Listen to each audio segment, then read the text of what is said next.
I'm here. What's up? Oh, thanks, Ghost Dragon. I'm here. I'm hanging on by a thread, but I'm here. Nebby, PTK, Guitaraholic, and Ghost Dragon and Marco. How you guys doing? I'm here. Slow.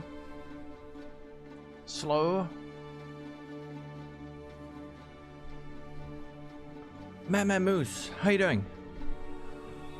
I don't know what it is, but the last 3 live reveals I've started getting sick, like the day of the live reveal. And I just woke up from a nap because I was borderline delirious. I nearly shoplifted. I actually nearly shoplifted by mistake because I was so out of it. I was just at the pharmacy and I took something off the shelf and I just put it in my pocket, and then like 5 minutes later I was like, wait, where did I put that? And then I checked my pocket. I was like, oh, fuck. I nearly got thrown in jail and missed the announcement. How's everyone feeling? Everyone seems pretty hyped. Log in. Fix CPU usage. Heck yes.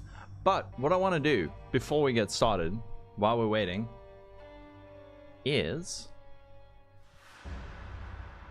It was not it for you? That's fine. I'm not really interested in hearing if people didn't like it, alright? We're here for the hype. I'm not interested in the I was not having fun last league. We're here for the hype.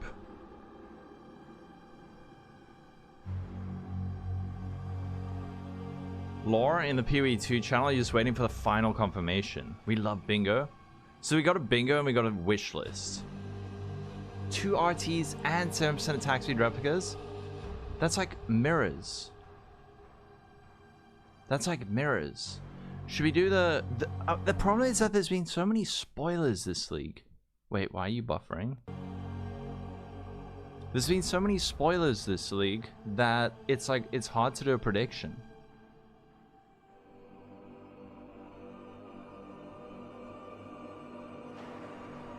Because everyone knows a lot of the stuff, but there's like not confirmation until we get it.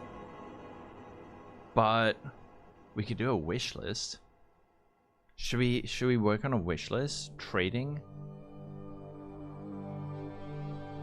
Improvement? Missing and being limited? Yeah, okay, how about everyone who usually is telling me everything they hate about the game, how about you tell me something you like about the game instead?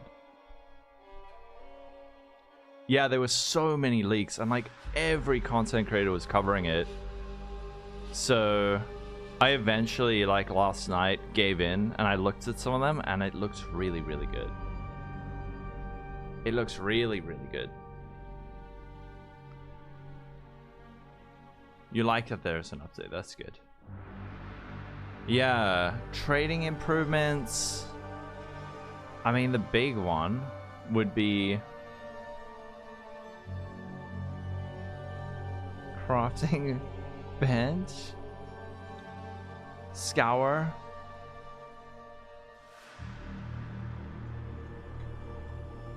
auction house, speed up zone traversal. Do you mean like with the some kind of movement thing? Auction house gets a full bingo. AH insta win. Yes. Ban anyone that doesn't reply to a trade message within 0.1 seconds. Scour, reforge. Something I really want to see is power redistribution. So like gems tree. And then reworked passive tree. New class.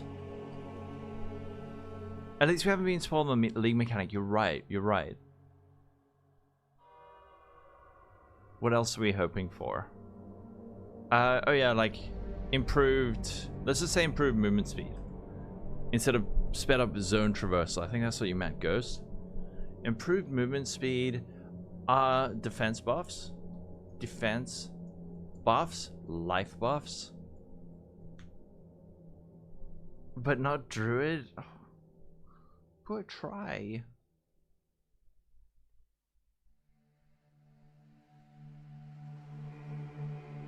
Poor try. What else do we have? New class. There's been rumors of the shadow. Shadow.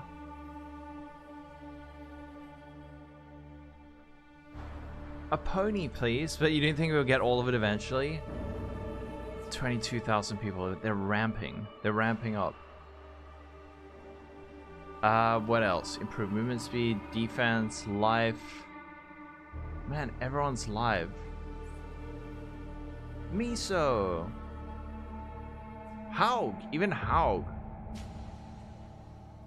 And Gormis. Try Dead Rabbit. Yes, love Dead Rabbit. Darth is 4K. Wow. Wait, I'm not following Kaltorak. Div cards. Ooh. This is our wish list. Yeah, the better power distribution. Oh, A4, no cruel.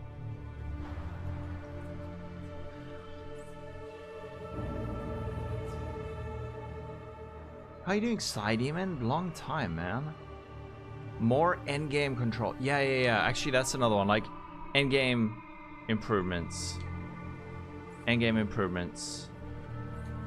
That's very vague, but we can do that. Endgame improvements. We're basically making a bingo, but it's a bingo that's wish list bingo.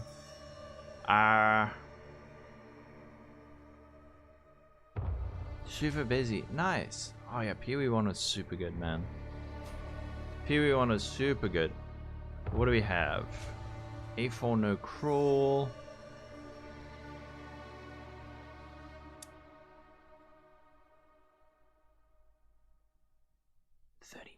Ago.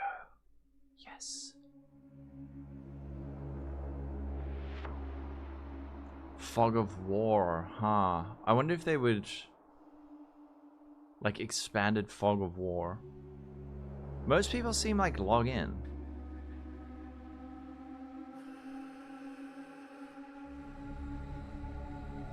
Mounts? I mean, we already kind of have mounts. Or belts. What do you mean belts?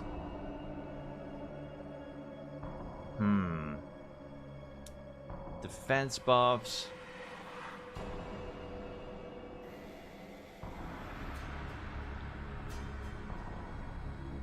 Okay, well this is our bingo so far. And then there's like I don't wanna do a bingo because I don't want to spoil anything for anyone who's avoided the spoilers. I wonder why they were so bad this league. Do you think it was deliberate, or do you think there's just like one intern who like stole the code?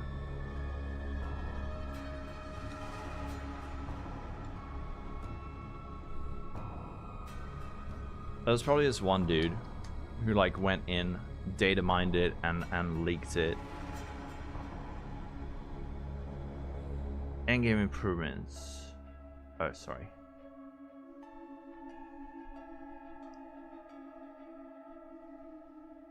I want Scours and Reforge so badly. Please, GGG.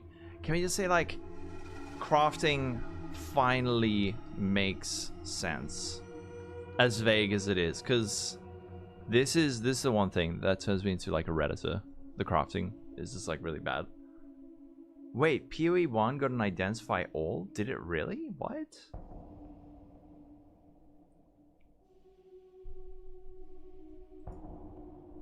What the shit?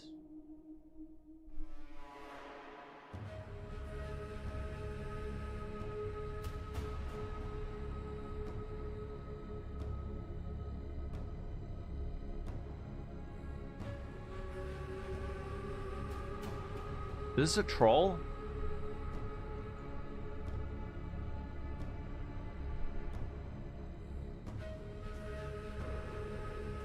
I feel like someone got onto his account and like Steel Mage got onto his account again.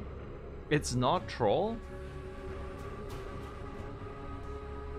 Some kind of, yeah, we've got like code. What's up? Hey. Been a while. How are you doing? What are these? Oh, these are all the, oh, let's look at the one from last league. Crafting exists now? No. Hi, I'm Jonathan. Radical Endgame rework. Spectres are in. Rip Heralds. 6 new ascendancies. Recoms. Wait, what is this from?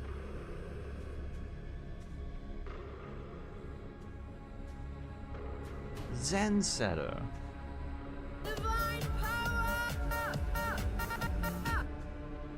Thank you for the subs. Less than 3. Less than 3. How you doing? Everyone hyped? From Craft Jesus. Mercs. Oh. Are we just, I would avoid discussing leaks just for anyone who has avoided them. Because a lot of people have avoided them up till now. They don't want to get ruined last second. I try to avoid it as long as possible. And then I was kind of like, I might need to read some of them just so that I'm like way behind.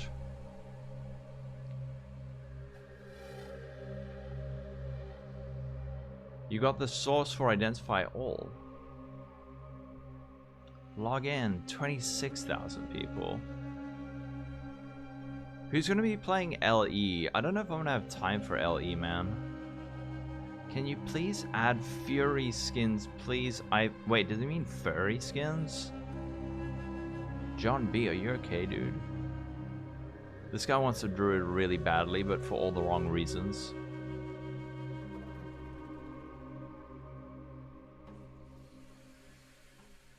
Wait, there were a lot of people asking this. Oh, so when do we get news on PoE 1 League?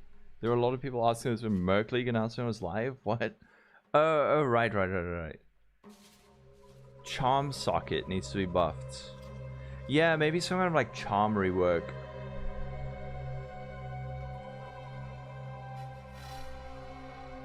Charm rework. Although, I don't know, charms are still in a little bit of a weird spot. What else do we want? Let's say tons of uniques reworked. Oh, attribute requirement lowered.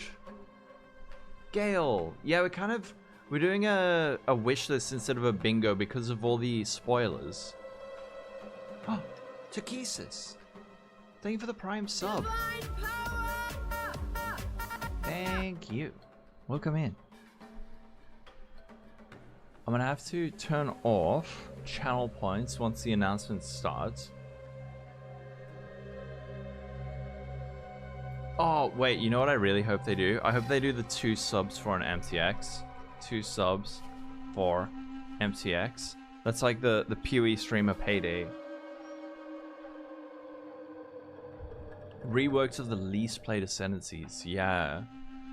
Or just like ascendancy overhauls. Vague, but there's a lot of ascendancies that are just like kind of shit.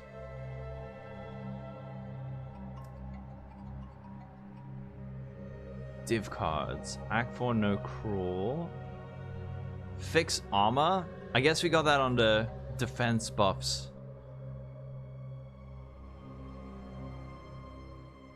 Defense buffs, improve movement speed.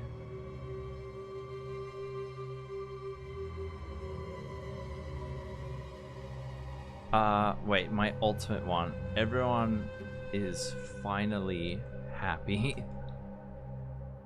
Tota! Yeah, Tota!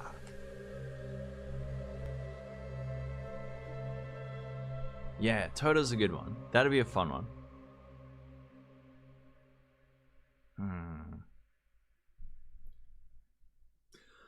What about endgame stuff? Like, everyone hates towers. That would require nuking Reddit. Sinks for exalts. I mean, it's right there. It's right there. Termite. Thank you for the 4 months, Termite. How you doing? Some kind of like economy fix? I don't think the link worked, Ghost Dragon. Let me say like currency sinks. I don't know, that's kind of vague. Would have to cost hundreds? I don't think it would have to cost hundreds. It just seems like there's hundreds of exalts in the game because that sink doesn't currently exist. But Guitaraholic, Nikki, how you doing, Nikki? Dan Graber, how you doing? Oh yeah, drops should be on. Toda. A familiar face. Greki, again, what's up? How you doing? Subtractum's live, holy shit. Error. Oh, hell yeah, dude. Dead Rabbit. Oh, he's got Miso and Keltorak. Nice. Triple tap LS. We'll see. You're walking back. Everyone's ready for bed, so you're gonna watch. Nice. Dude, I'm gonna go to bed as soon as this is done. I'm writing on fumes right now. I'll watch that tomorrow morning while I'm having my coffee. Actually, just hold on one sec. Fuck.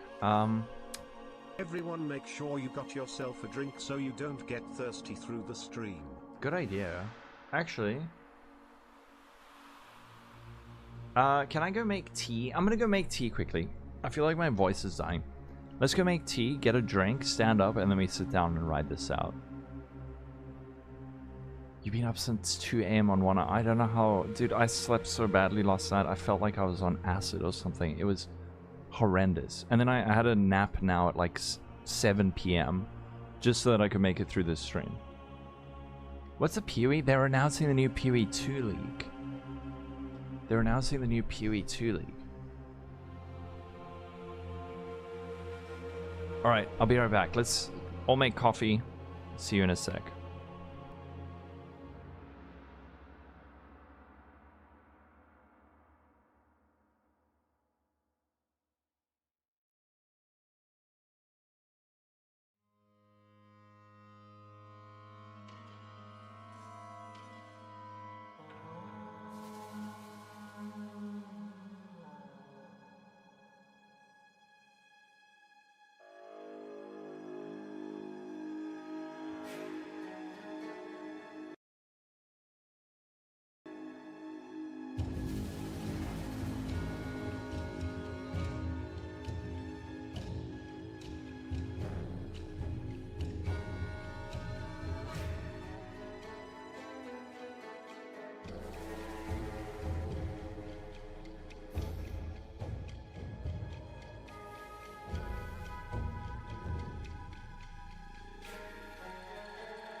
I'm back. I'm back. Okay. Wait, one other thing I wanted to add to the bingo sheet. Patch notes after stream. Thanks for the hype train.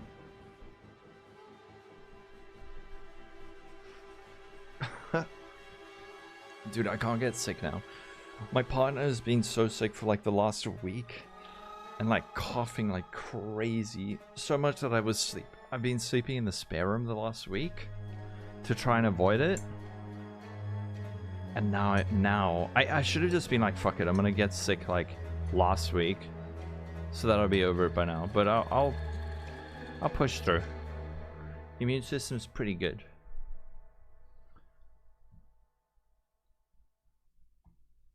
Swords. A familiar face. Neozas. How you doing? Thanks for the follow. I need to sneeze. Huh?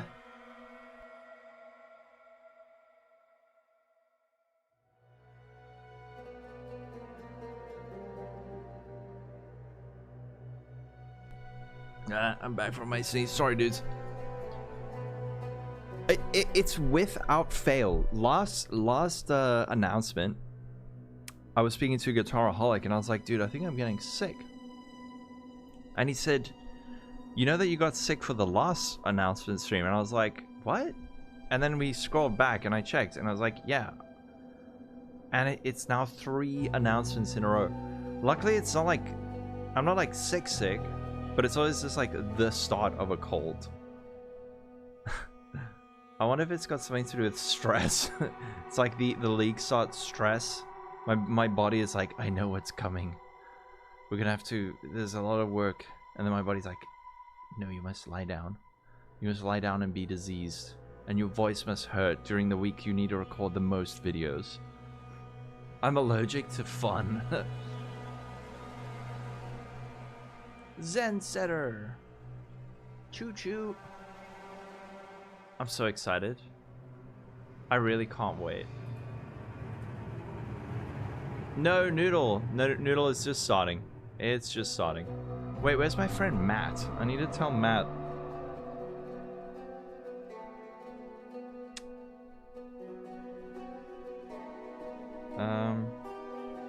Why am I not live? I am. Come. Oh, he messaged me.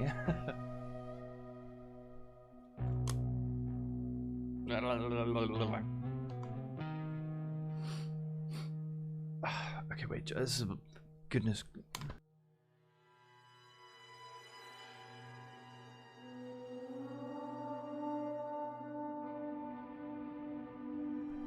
We're so close. All right. What are the? I mean, it's so frustrating because I can't ask you guys what your predictions are. Okay. How about this? If you're someone who has been following the spoilers, what is something you haven't seen in the spoilers that you're hoping for? How about that? Because there's been tons of spoilers. But what's something you haven't seen? I know Nikki said swords. Announcements make me sick. They do seem to. I don't know what it is. It is like, it's so busy. I managed to record 2 videos today that I will probably edit tomorrow. I'll edit over the next couple of days.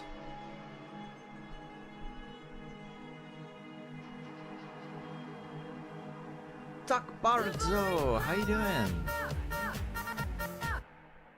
How you doing?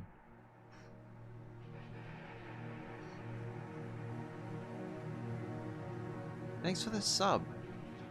I did some maths on how much... I don't know how accurate this is, but how much money you earn per viewer per minute of ads you play per hour. And I kind of came to the number of for each 1 minute per hour of streaming, you earn about you earn like a quarter of, wait, is it a quarter of a cent? Or is it it's like 1 cent per viewer per hour per minute of ads.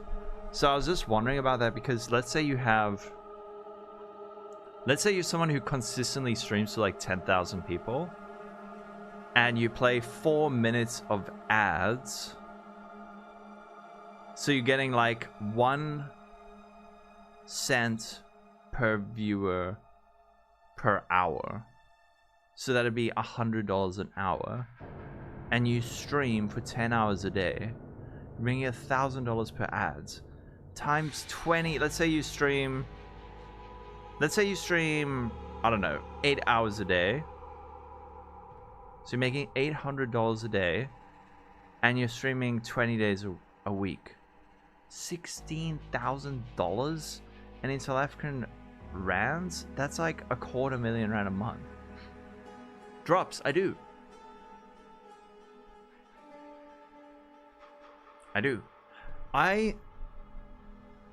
Something I need to do for my league start is, yeah. Tomorrow, I'm gonna have to, there's so much stuff I need to do, man. Because, for Mobalytics, there's a lot of, like, time pressure with getting out early guides based on the updates for like, SEO purposes. Give me drops. You should get them. Yeah, exactly, Nikki. No, but Nikki, that's like based on ad block. That's at least based on my numbers, what I kind of calculated.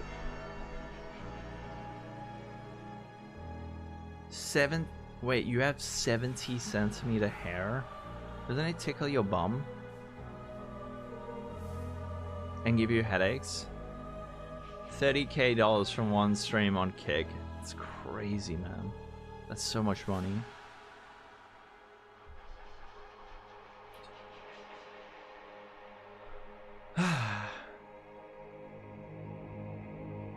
Ten minutes to go. I can't wait. I love that there's so many people who are just like log in. And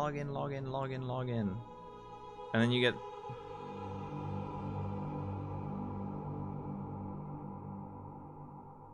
only gives you heat strokes. Wait. Oh, Crazy Houston, is that the ID thing? The identify all? Why did they slip that in now? What do we do for 10 minutes? Make tea, Matt. Or coffee or whatever.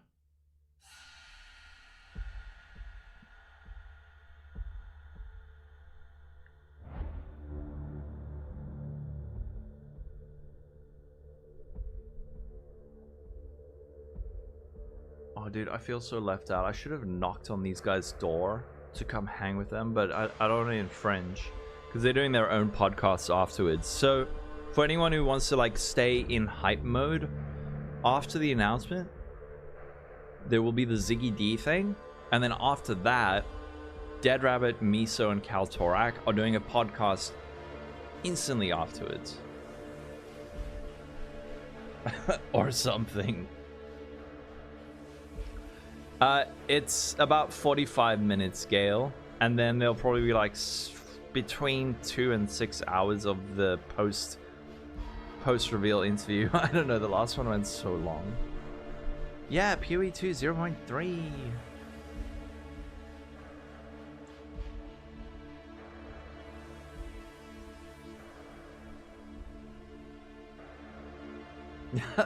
Drink the blood of our enemies slaughtered in the name of lesbian catgirl empire.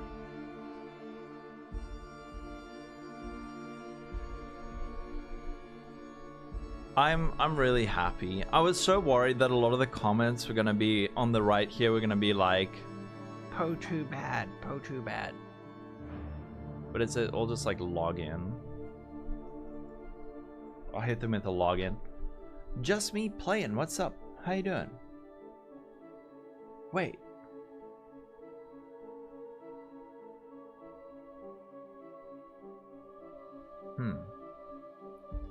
Nikki, stop it. Wait, I made a... Check that out. So now anyone types in Po too bad, it links to this Dr. K video, which is... You're stuck because you refuse to grow up. Grow the fuck up. So anyone who spams that shit in my chat gets hit by this. Oh, Lolcohol's live.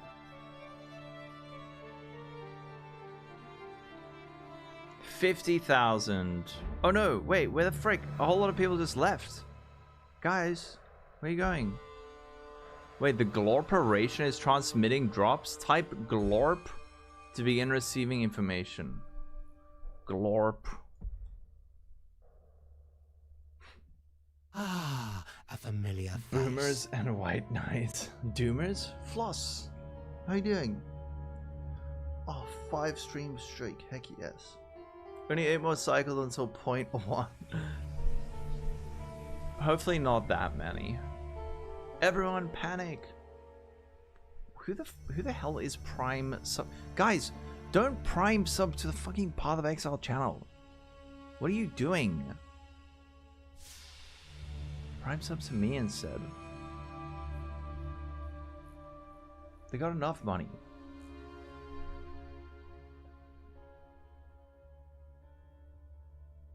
Damn, dude. Darth, Rax, these guys are killing it. Just me playing. Thank you for the Prime sub.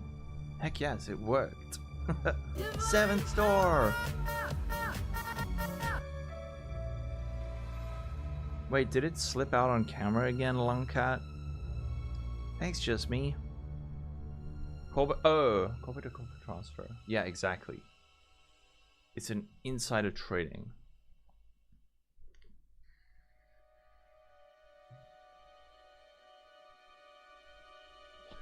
My master. Am I your master now? You want a new class, but you're not sure we will get one. Huge tree changes and new ascendancy. Yeah. The thing that'll hype me up more than anything is just like a reworked passive tree.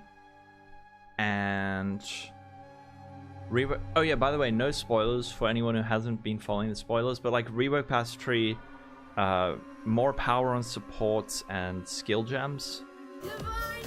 Psy Demon. How you doing, Psy Demon? Thanks for that sub.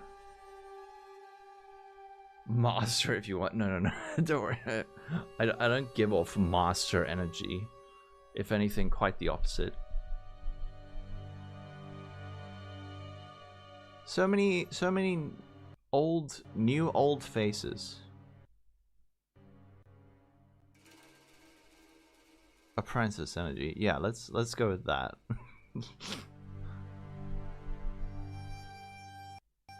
Master crafter. I'd say experienced at best. Master, not quite yet. Okay, Nikki gets it. Left hand side of the tree gonna be usable? Hopefully, Matt. Master Blaster runs Bossher Town. Oh, we need 2 more. Quick. Oh, wait, no, we need 4 more. Let's just do Swords.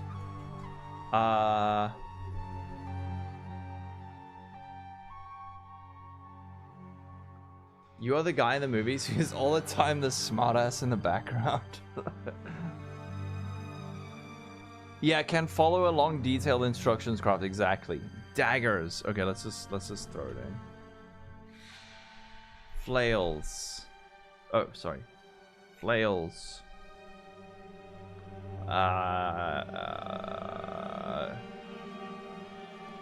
D4 Chaos Armor.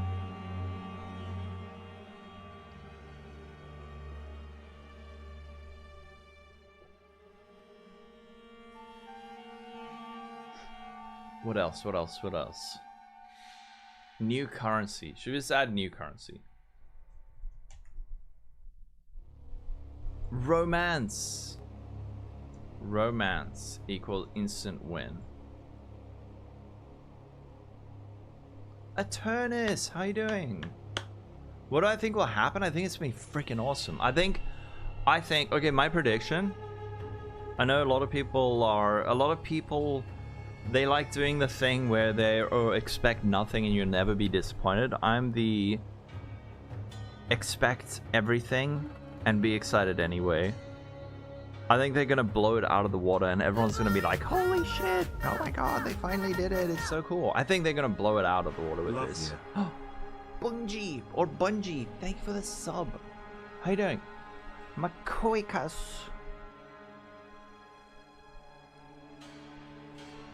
Your second run in BG3? Oh, you already went on a date with Karlak. I'm doing well, man. I think this is going to be a huge patch. I think hopefully only like the most dedicated, in need of therapy people are going to still hate it.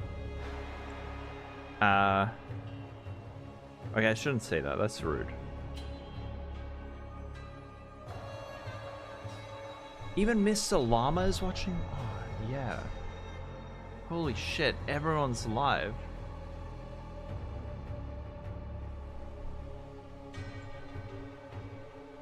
There you go. There you go, yeah, Gale. Fearless Dumbo, how you doing? Are you live? Well, obviously not.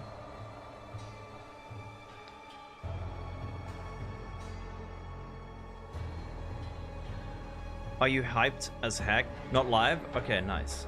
69? Just wait. Just got to your desk. I'm mega hyped. I'm actually so in the mood for PoE 2. We went super hard on PoE 1 this league. Alright. I'm gonna disable channel points. I'm gonna disable my donos. Let's go full screen, guys. 30 seconds. Matt, are you excited? Do you understand the hype of a league start announcement now? Get ready. Get your towels, everyone. It's not your cup of tea. That's fine. Your anxiety can't handle this. I'm most excited for people who haven't experienced tons of league start announcements to... Oh, Michael. All right, let's go. See you on the other side, everyone.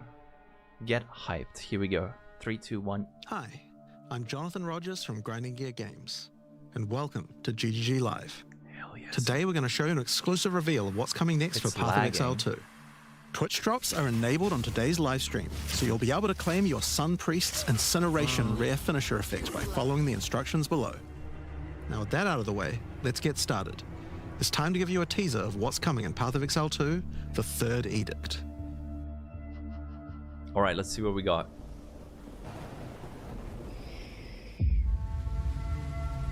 Karui! I have called you here to save our people. To save our way. Act 4, baby. Over the ages, we have known pain like no other. But we endured. And we became mighty. Now, That's a totem music. That's totem music. dishonor our shores, and we have stood by, doing nothing.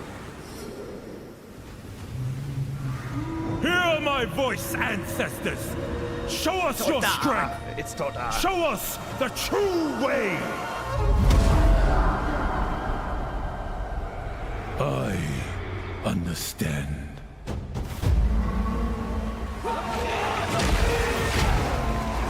New ascendancy? That looks good.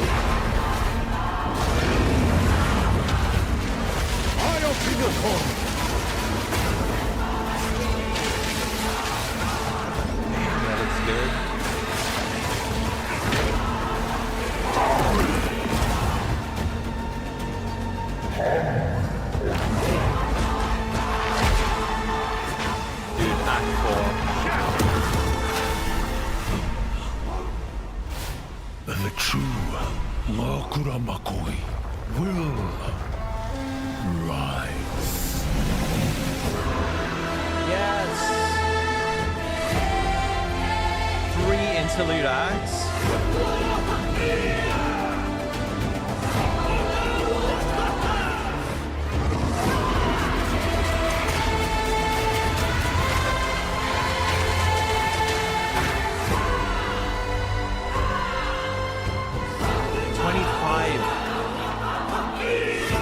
$150 new notables? Sprinting!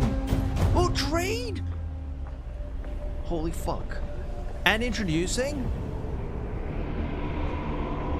What the shit? Rise of the Abyss.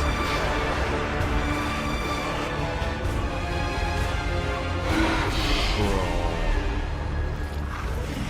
Holy fuck, they...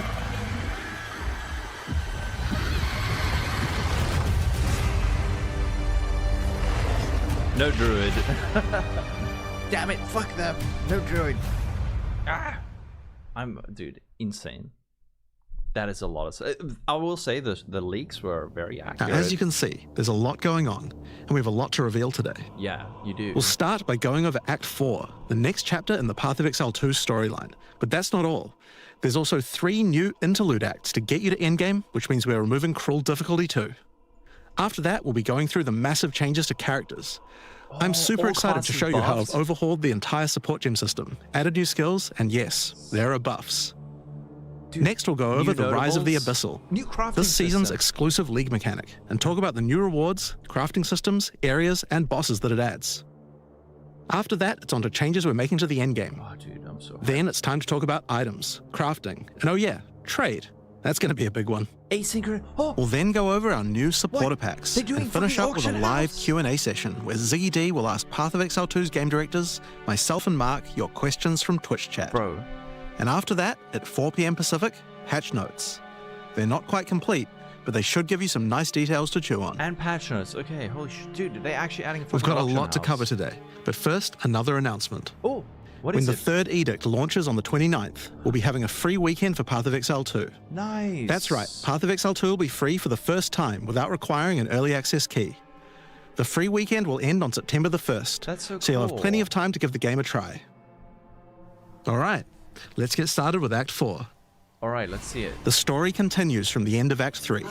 Doryani has agreed to help you find an ancient weapon that can be used against corruption, the instrument of the Third Edict.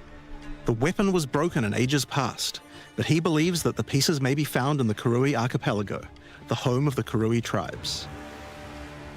You will need to journey to Kingsmarch, hire a ship, and set sail.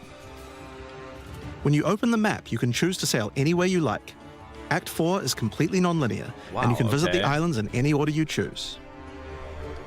Will you visit the pristine beaches of Whakapanu Island? The Karui whisper of a curse that afflicts all who travel there. Perhaps it's related to the weapon you seek. Whakapanu. Or maybe you will visit the volcanic shores of the Isle of Kin. The Kin have been more restless recently, mining for sulfite and driven by some dark force. Perhaps you will choose to consult with one of the local Karui tribes. Their ancient wisdom could hold clues to finding the Third Edict. No matter where you choose to go, you will fight dangerous beasts, find fabulous treasures,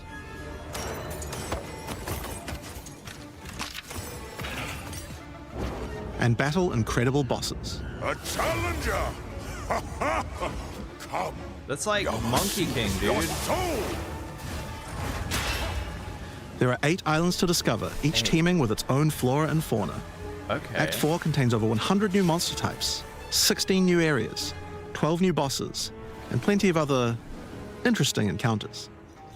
There's a huge amount to show, but we're not going to spoil too much here. We want to give you a chance to discover it all for yourself. What happens after Act 4? Well, until now you had to repeat the entire campaign again before you could face the endgame. But after adding Act 4, the game is far too long to make you do that. We needed something else to do in between the end of Act 4 and the endgame. Yes, interlude. So what else could we do? Add 3 new mini-acts, of course, and we're calling them That's so the interludes. clever.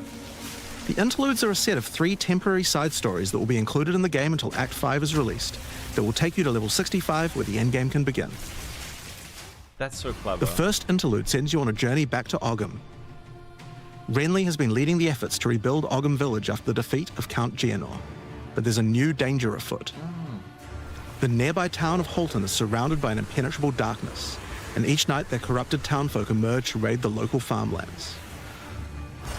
You will discover new areas. This is so smart, dude. Yeah, and, And it new builds the bosses. lore.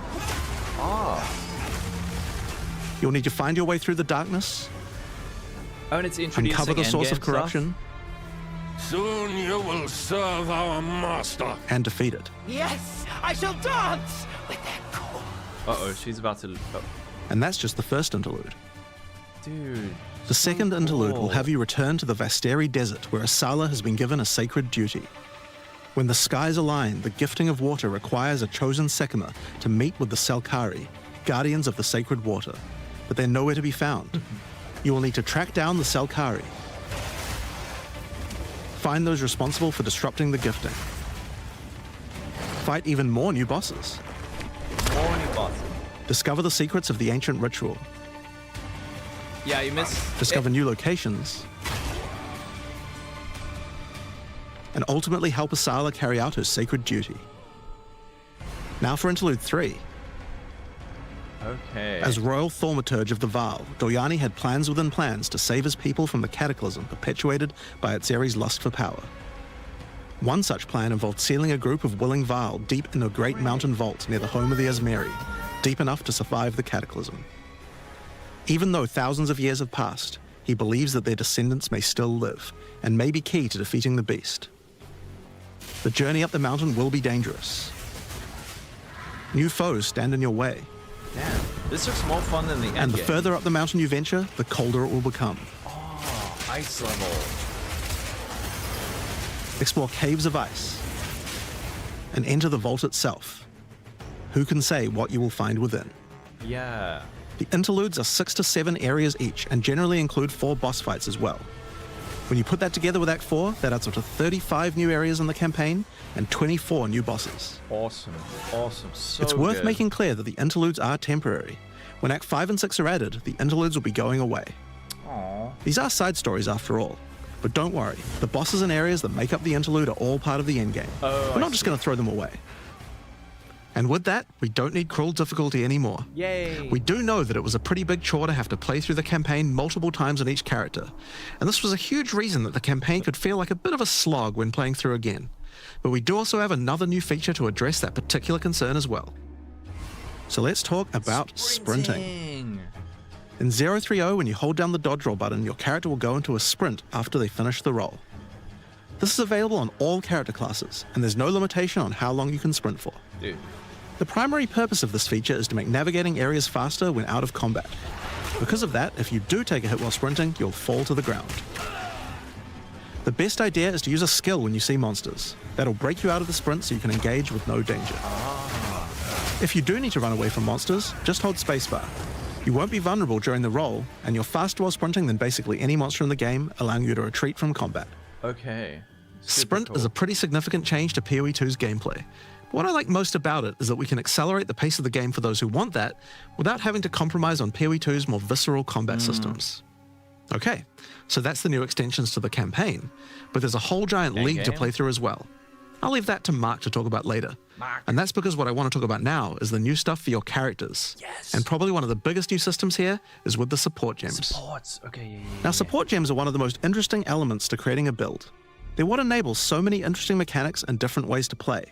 But PoE 2's support gem system has just never been quite right. Yeah, it hasn't. One of the major issues is the limitation of only having one support gem of each type on your character. We didn't want builds to just become using the same 5 most powerful supports in every skill. The problem with this design, though, is that it's actually working against using multiple skills in your build. Exactly. If you can only use each support gem on one skill, it means that you're encouraged to go all in on that one ability. And we want to encourage you to combo your abilities, something needed to change. So with that in mind, we've removed the restriction of having one of each support gem per character. You can now use as many copies as you like. But This should drastically increase the amount of possible builds so good. and increase the amount of skill diversity. they're also There are a lot of potential builds that suffered from the previous restriction. yes, man. For example, a poison build previously couldn't add poison to more than one skill. They But- couldn't use stacking poison on more than one skill either. Exactly. This severely limited your ability to combo with anything outside of the specifically designed W. poison archetype. But now you can. Many utility skills previously couldn't scale to endgame, because the supports that would make them scale were more useful to use in other skills. And You would they've never got speed ranks. up killing Palm with martial tempo, when you would much rather use it on your primary skill instead. There are more examples like this all over the place. In addition to that, though, we thought there wasn't enough feeling of progression in the supports as you went through the game. Aha. There were only 3 tiers of supports, and many of the most important ones were given out at Tier 1. Also, there were no strict upgrades, meaning that upgrading supports when you ran out of sockets required quite a lot of thinking. Yes. In order to solve these issues, we now also have multiple levels of many supports as you go through the game. For example, double barrel support gives you an extra bolt, but at the cost of 30% less reload speed. At Tier 2, the penalty gets lowered to 20%. But then at Tier 3, the support gem gets something new. Ah. It now reloads automatically when you heavy stun an enemy. Okay. In some cases, the highest tiers might work a little differently, and you'll have to decide if you like the upgrade or not, depending on your build. For example, rapid casting. The first couple of levels gives 15, then 20% increased cast speed. But then at tier 3, it changes to a new approach. For each different spell you cast in the last 8 seconds, you get 10% increased cast speed, which could be a pretty big bonus if you use a lot of different spells. So that's pretty good for upgrades through the campaign, but we wanted to add a little more spice to the endgame for supports too. Okay, and then and that's where our new system, lineage supports, comes in.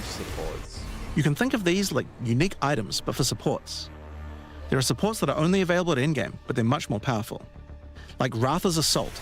It's an upgraded version of Double Barrel that reloads your skill as you dodge roll, as well as increasing the number of bolts it can hold. But it does mean that it's the only way you can reload the skill now. Okay. Now, unlike regular supports, you can't find these through the uncut support gem. Just like unique items, many of these can be found from specific bosses. And there's a ton in the regular drop pool too. Oh, okay, so some of them are fairly rare, that one is crazy. others fairly common. Whoa, Some of them are build defining. Others are just straight up power upgrades. Oh wow, Rakiata's Flow? That's all in all, sick. there's around 40 lineage supports being added throughout the endgame, so there's a lot of power to find out there. Now, the new support gems are certainly going to open up a lot of builds, but of course we have a huge range of improvements to individual character classes as well. Yes. As well Tell as me adding new more. skills, we had a big focus on buffing existing skills so that they can scale well into the endgame. There's a huge amount to cover here, so we're not going to discuss everything. We're just going to quick fire through some of the coolest changes. We wanted to make cold a more useful element on the Ranger, so we've expanded the cold tools available. As well as increasing its range, Escape Shot now creates fragments of ice whenever it hits the ground. Okay. These fragments explode after a short time, making the skill better for killing groups of enemies. Actually good for killing stuff. But not only that, we added an ice fragment support that creates more of them when killing frozen enemies. And a new buff skill called Ice Tipped Arrows that allows all your arrows to create ice fragments.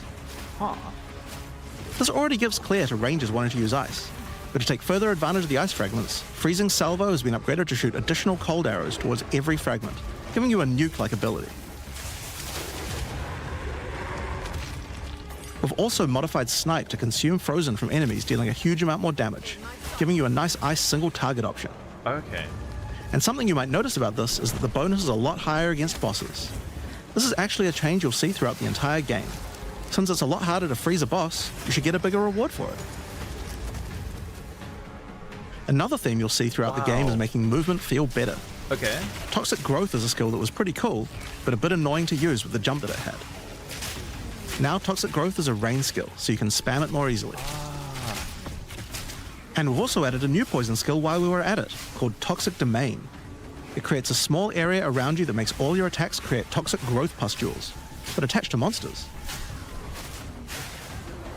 Another skill that was annoying to use was Electrocuting Arrow. It's now just a regular arrow, making it easier to use. Okay. But it also means you can support it with projectile supports. And it now also has Area of Effect, making it a tool for more than just single target, and allowing it to scale into the endgame. We also added a new spirit reservation called Mirage Archer. This is a meta skill that allows you to create shadowy clones of yourself to use a skill of your choice. Of course, one of the other big problems the Ranger had was survivability. Yes. Evasion was the weakest of the 3 defenses, and we wanted to change that. Currently, evasion doesn't evade all types of hits in the game, so you're still vulnerable to things like slams or unblockable attacks. To make evasion characters more tanky, we're adding a new mechanic called Deflect. Deflect? Okay. Unlike evasion, Deflect works on everything, and if you successfully deflect a hit, you take 40% less damage. Okay. Items can now give you a mod that gives you some amount of deflection based on your evasion. Oh, okay. And there's a bunch of it available on the passive tree too.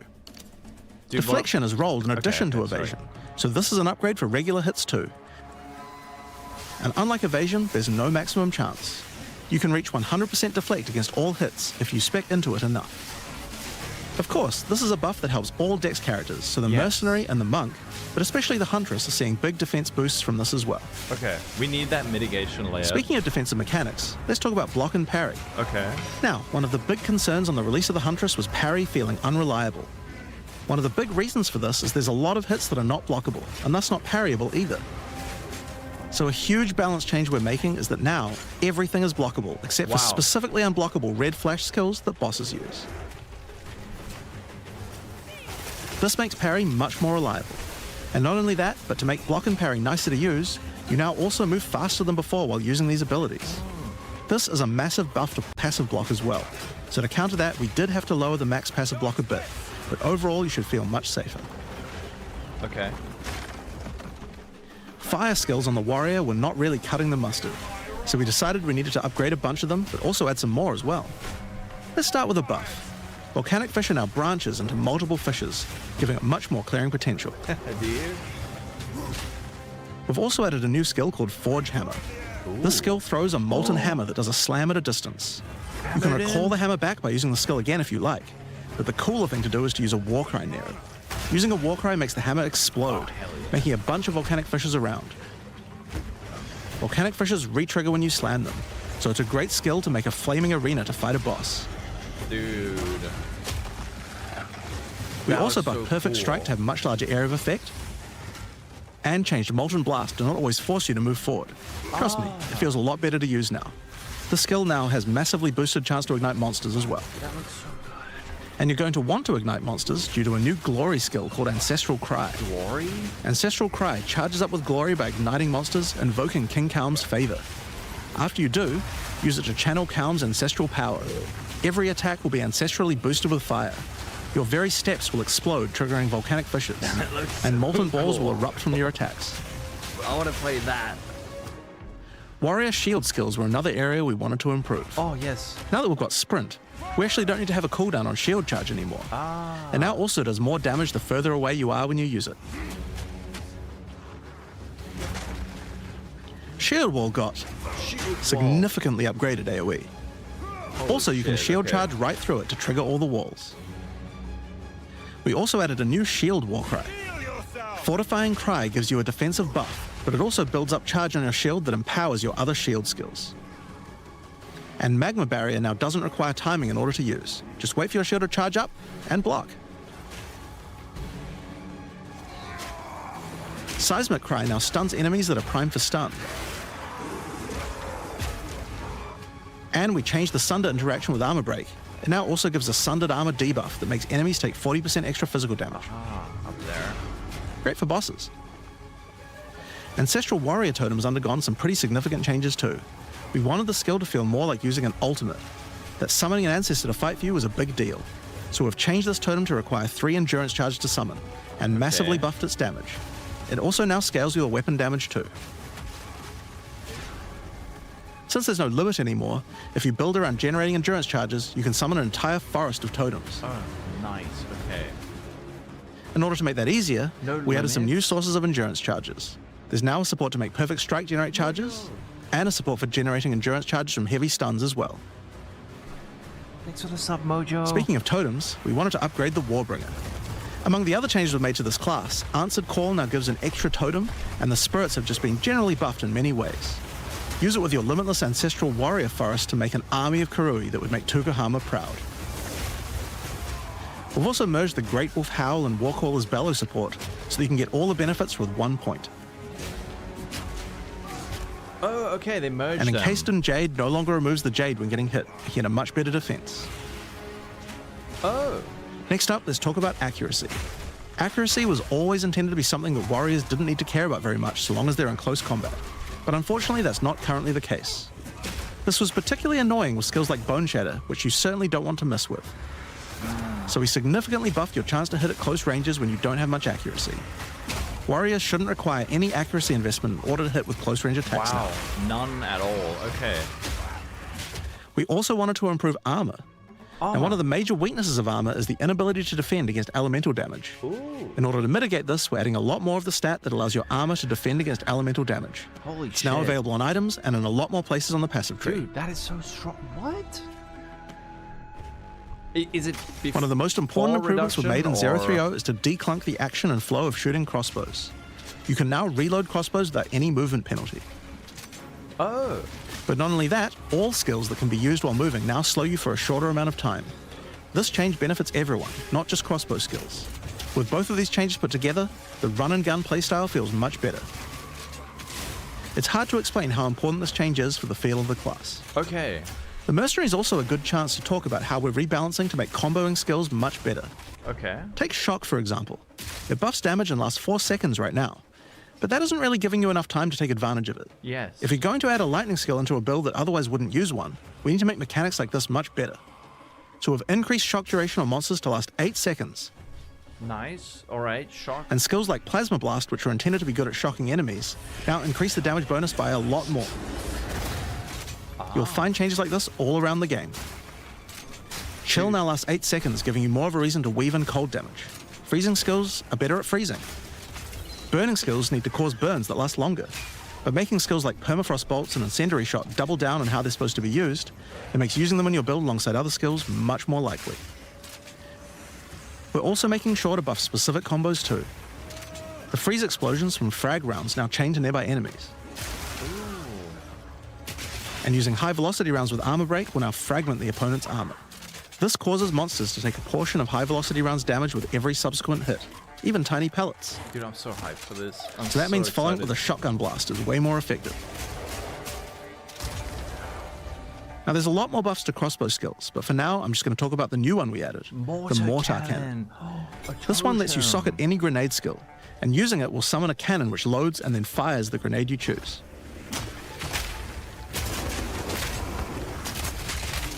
Okay. Another issue on the Mercenary were banners. They were just not very good, No. so we're doing a big upgrade to them. They now last longer, don't disappear when moving out of them, and we removed the Valor mechanic. They now just give a much more consistent and stronger buff, and you can use them when you get enough glory. Okay. On which, one of the main focuses was making various minion types more useful to use together. Melee minions in particular were just not that great compared to ranged ones. As a starting point, we just straight up removed the requirement for minions to have accuracy. Attack minions now always hit, which makes them way better. Okay.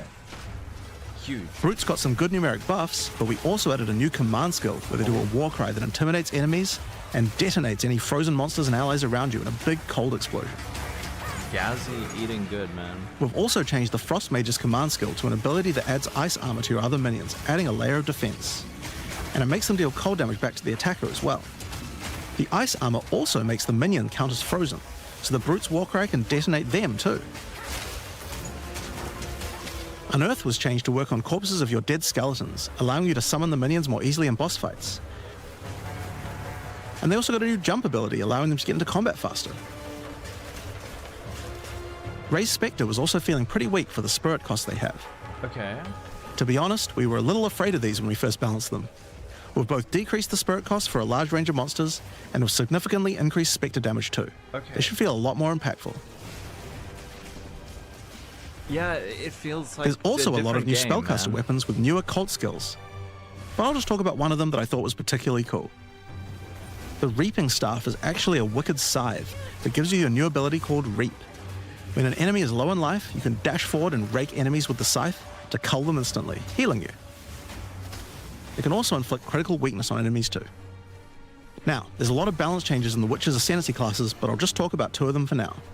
On the Blood Mage, you were previously required to spend your first points on Sanguimancy, which really was supposed to be the downside for being able to access the powerful abilities on the rest of the class. In order to make picking the Blood Mage a better early option, we made Sanguimancy free, unlocking the power of the rest of the class immediately. Okay. On the Infernalist, the Demon form wasn't something people were really using because you lost your weapon stats while Yes. transformed. Well, you no longer do, so it's a much better option now. All right. On the Monk, the wind skills needed a big upgrade for sure. Staggering Palm can now stack up its duration if you use the skill multiple times in a row, so you can keep the effect of all your skills throwing up wind much more easily. Wind Blast had the purpose of building up to dazing an enemy, but dazing just wasn't worth all that effort. Now it just dazes on hit, meaning a single Wind Blast will make all your skills stun enemies more easily. Okay. Cool. Following up with Vaulting Impact on a dazed enemy previously did a bunch of stun. Now it allows you to break your enemy's stance. When their stance is broken, following up with a fast attack will do way more damage. A cool build that certain people always enjoyed in PoE 1 was hand-to-hand combat. Unarmed, yeah. But until now, we just didn't have a real way to make it viable. Well, that changes now. Oh, the monk, as a true palm. martial artist, now has the ability to learn the hollow palm technique, Oh, a sick. keystone that lets you use all quarterstaff skills while unarmed.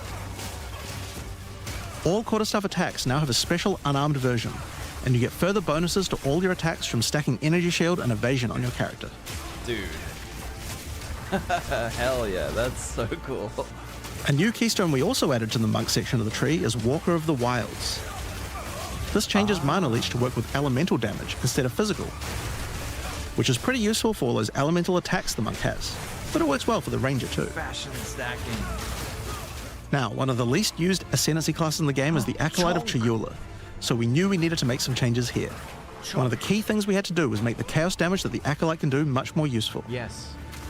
So we've added a new skill, allowing chaos damage to ignite, shock, chill, and freeze, embracing the elemental prowess of the monk in a truly chaotic fashion. In addition, he can make all of his chaos damage leech, Okay. and we've buffed Into the Breach and Embrace the Darkness by moving the effects of the 4-point nodes into the base skills. Yes, dude. So they just like condensing and then adding. He That's also so gains a new good. notable, Grasp of the Void, which leaves void illusions behind you as you dodge roll. If they're killed, they do massive explosions of darkness, dealing damage to everything in sight. Okay. Whoa, alright. Now let's talk about Sorceress skills. Dude. One of the there's things so we much wanted to stuff. improve on the Sorc is the ability to use multiple elements together more effectively. Now, this might seem small, but one of the things pushing you towards using a single element is debuffs like Elemental Curses, which lower resistances of a single element. In order to fix that, we're making quite a lot of game-wide changes to these kinds of mechanics to broaden what they apply to. So for example, there's no longer 3 curses for fire, ice, and lightning. Just Instead, early there's just a single weakness. curse that buffs Okay. all 3 at the same time. That wasn't in the game? And things like Frost Bomb, which gave you cold exposure, now give elemental exposure. Okay. You can use it to buff any of your other skills. We also wanted to make switching between different weapon sets smoother, so you can use different elemental staves more effectively. To do that, we've removed the weapon switch time. What? It now happens instantly. This applies game-wide too. Wow, okay. Now, we didn't just want to stop there. We wanted to add some specific mechanics that work between different elements, and that's where elemental infusions come in. Certain skills can now drop elemental infusions. That is huge. For example, when a frost bomb explodes, it leaves behind a cold infusion on the ground.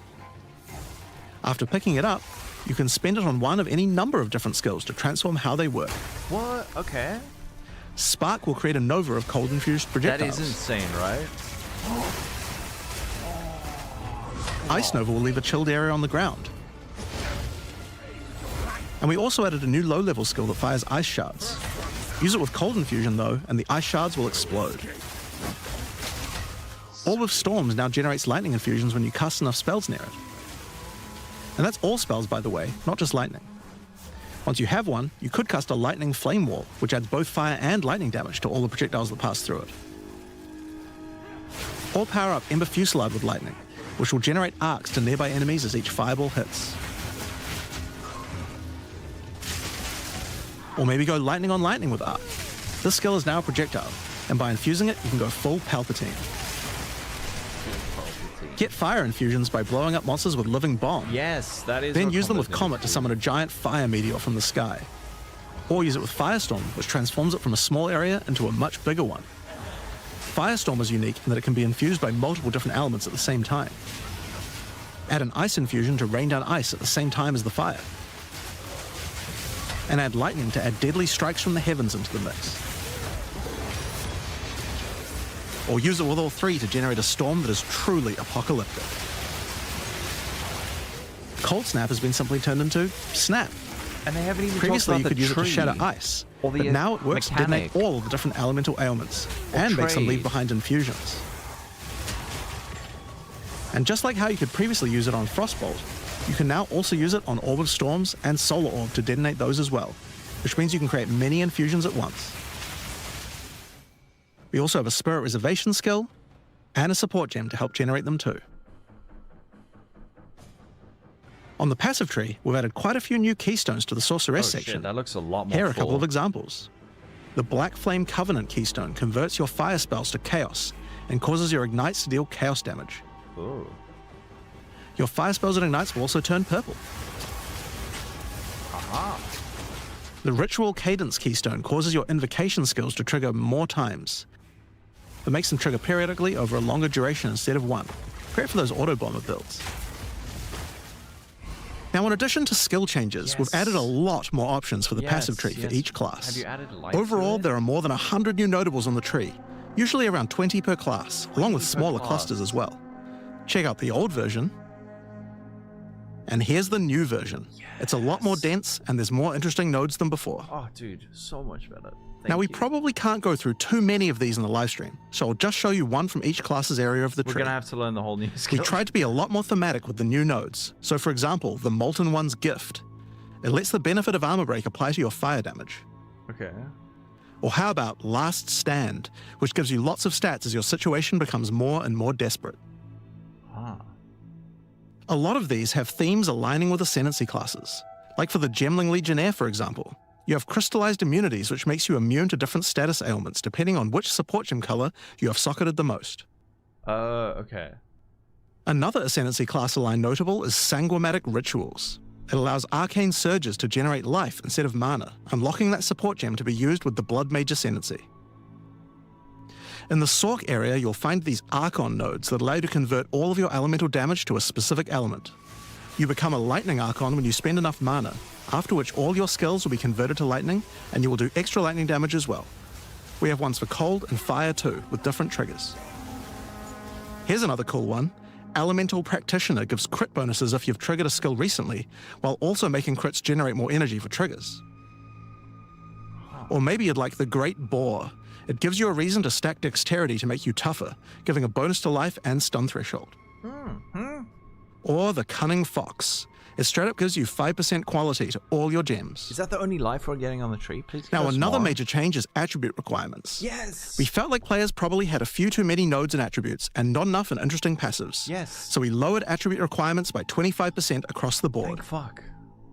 That means you'll have more points to spend on interesting notables rather than just needing to allocate more strength, dex, and int. Dude, we needed this so badly. Now, there are It way was more changes than just terrible. these.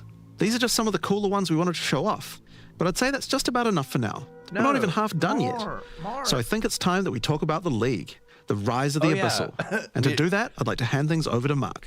We're just getting started, by As the you way. just saw, even though there are major changes to the campaign for this update, we want to make sure that every time you come back for an expansion, each area feels different with something extra going on.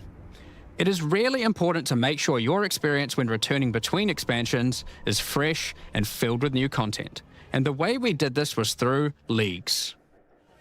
Every expansion we make has a league, which not only has a fresh economy, but also has new content exclusively available in that league. So, let's delve into the details of what Path of Exile 2's first official league is bringing to the table. Wait, is this the The first Abyssal official are a league? race that have mastery of forbidden magics and necromancy.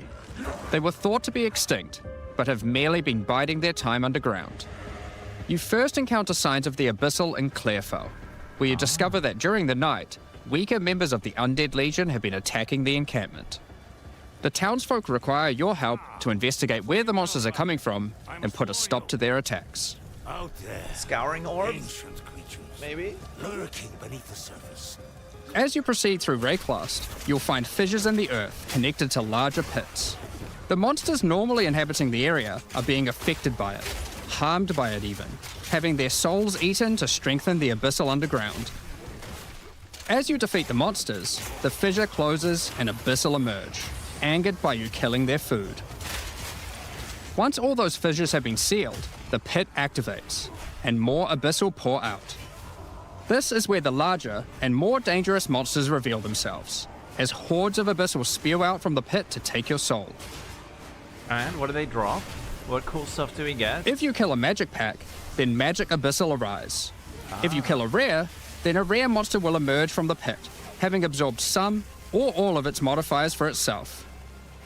This means the monsters emerging will generally be more difficult and more rewarding, as each modifier gives better rewards. If you are able to kill them all, the pit will seal shut. And then? As each pit is closed, it reveals a potential reward. Aha, okay. Abyssal troves will rise up out of the pits, allowing you to get some epic loot. What is it? Nord Rib. Areas What's a Nord often Rib? contain many pits, with many fissures, and the amount goes up as you progress through the game, getting more intense.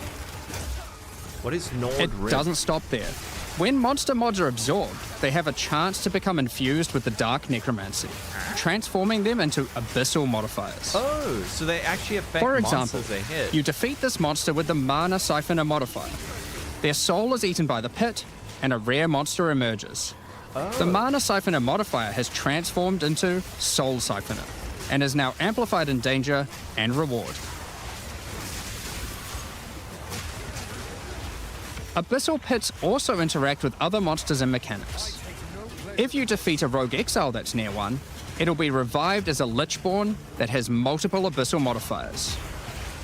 Lichborn exiles even have their own unique jewel they can drop, if you are lucky enough to encounter and kill them. If an Abyss spawns near a boss, killing it will summon a gigantic Giga Larvae creature. Oh.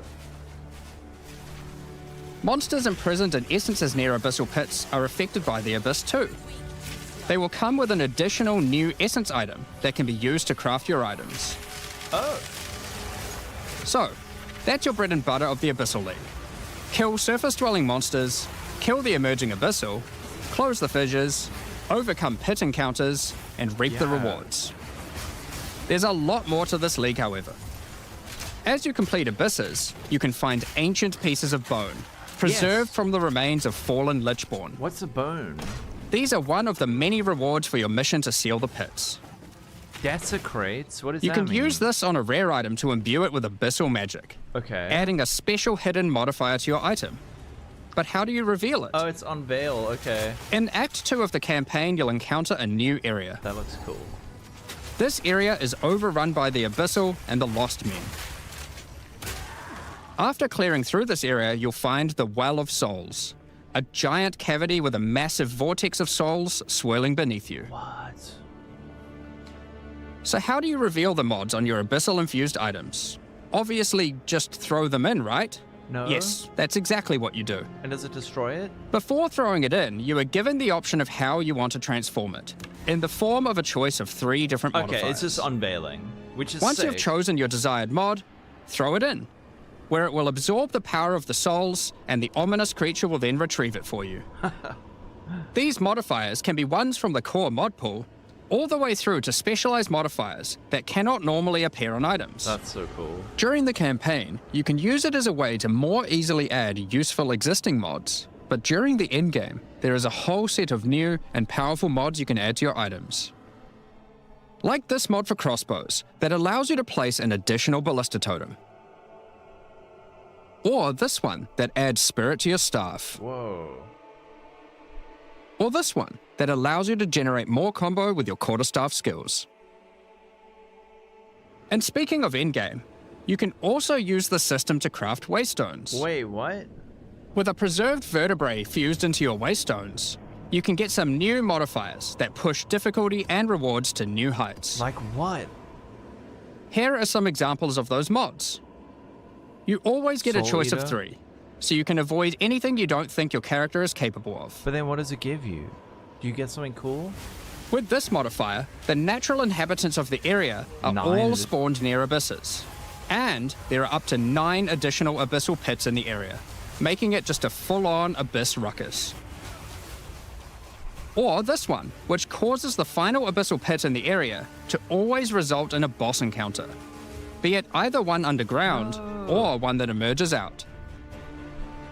There are dozens of these waystone modifiers in total you can get from this crafting.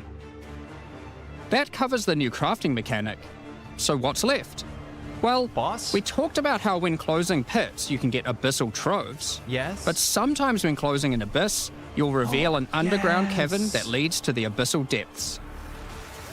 Yes. After jumping into the depths, you'll find an abyssal city, Oh, dude, I love swarming this. with This is legions so of the cool. undead. When underground, every single rare abyssal enemy will have an abyssal modifier. This is so cool. And at the end of the dungeon, you'll even find a rare with a more powerful Lichborn modifier.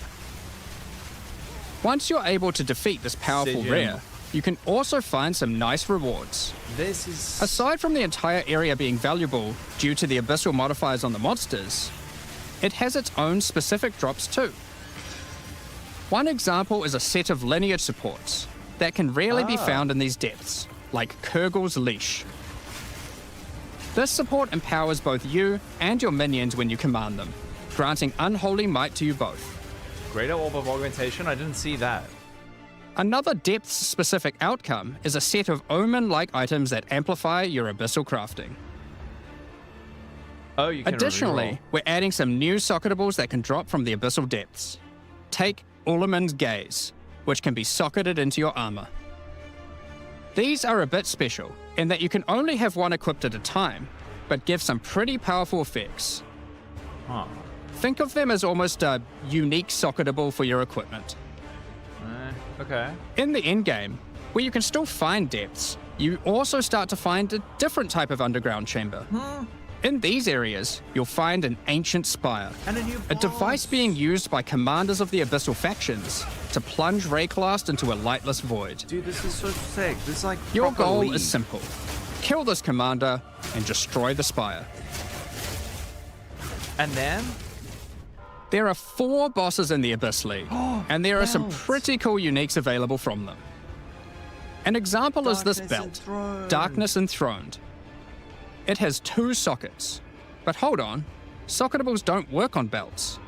No, Well, I do. this belt has a special mod that allows it to count as a different slot for the purpose of socketables. This Was one, that for a- example, counts as a helmet.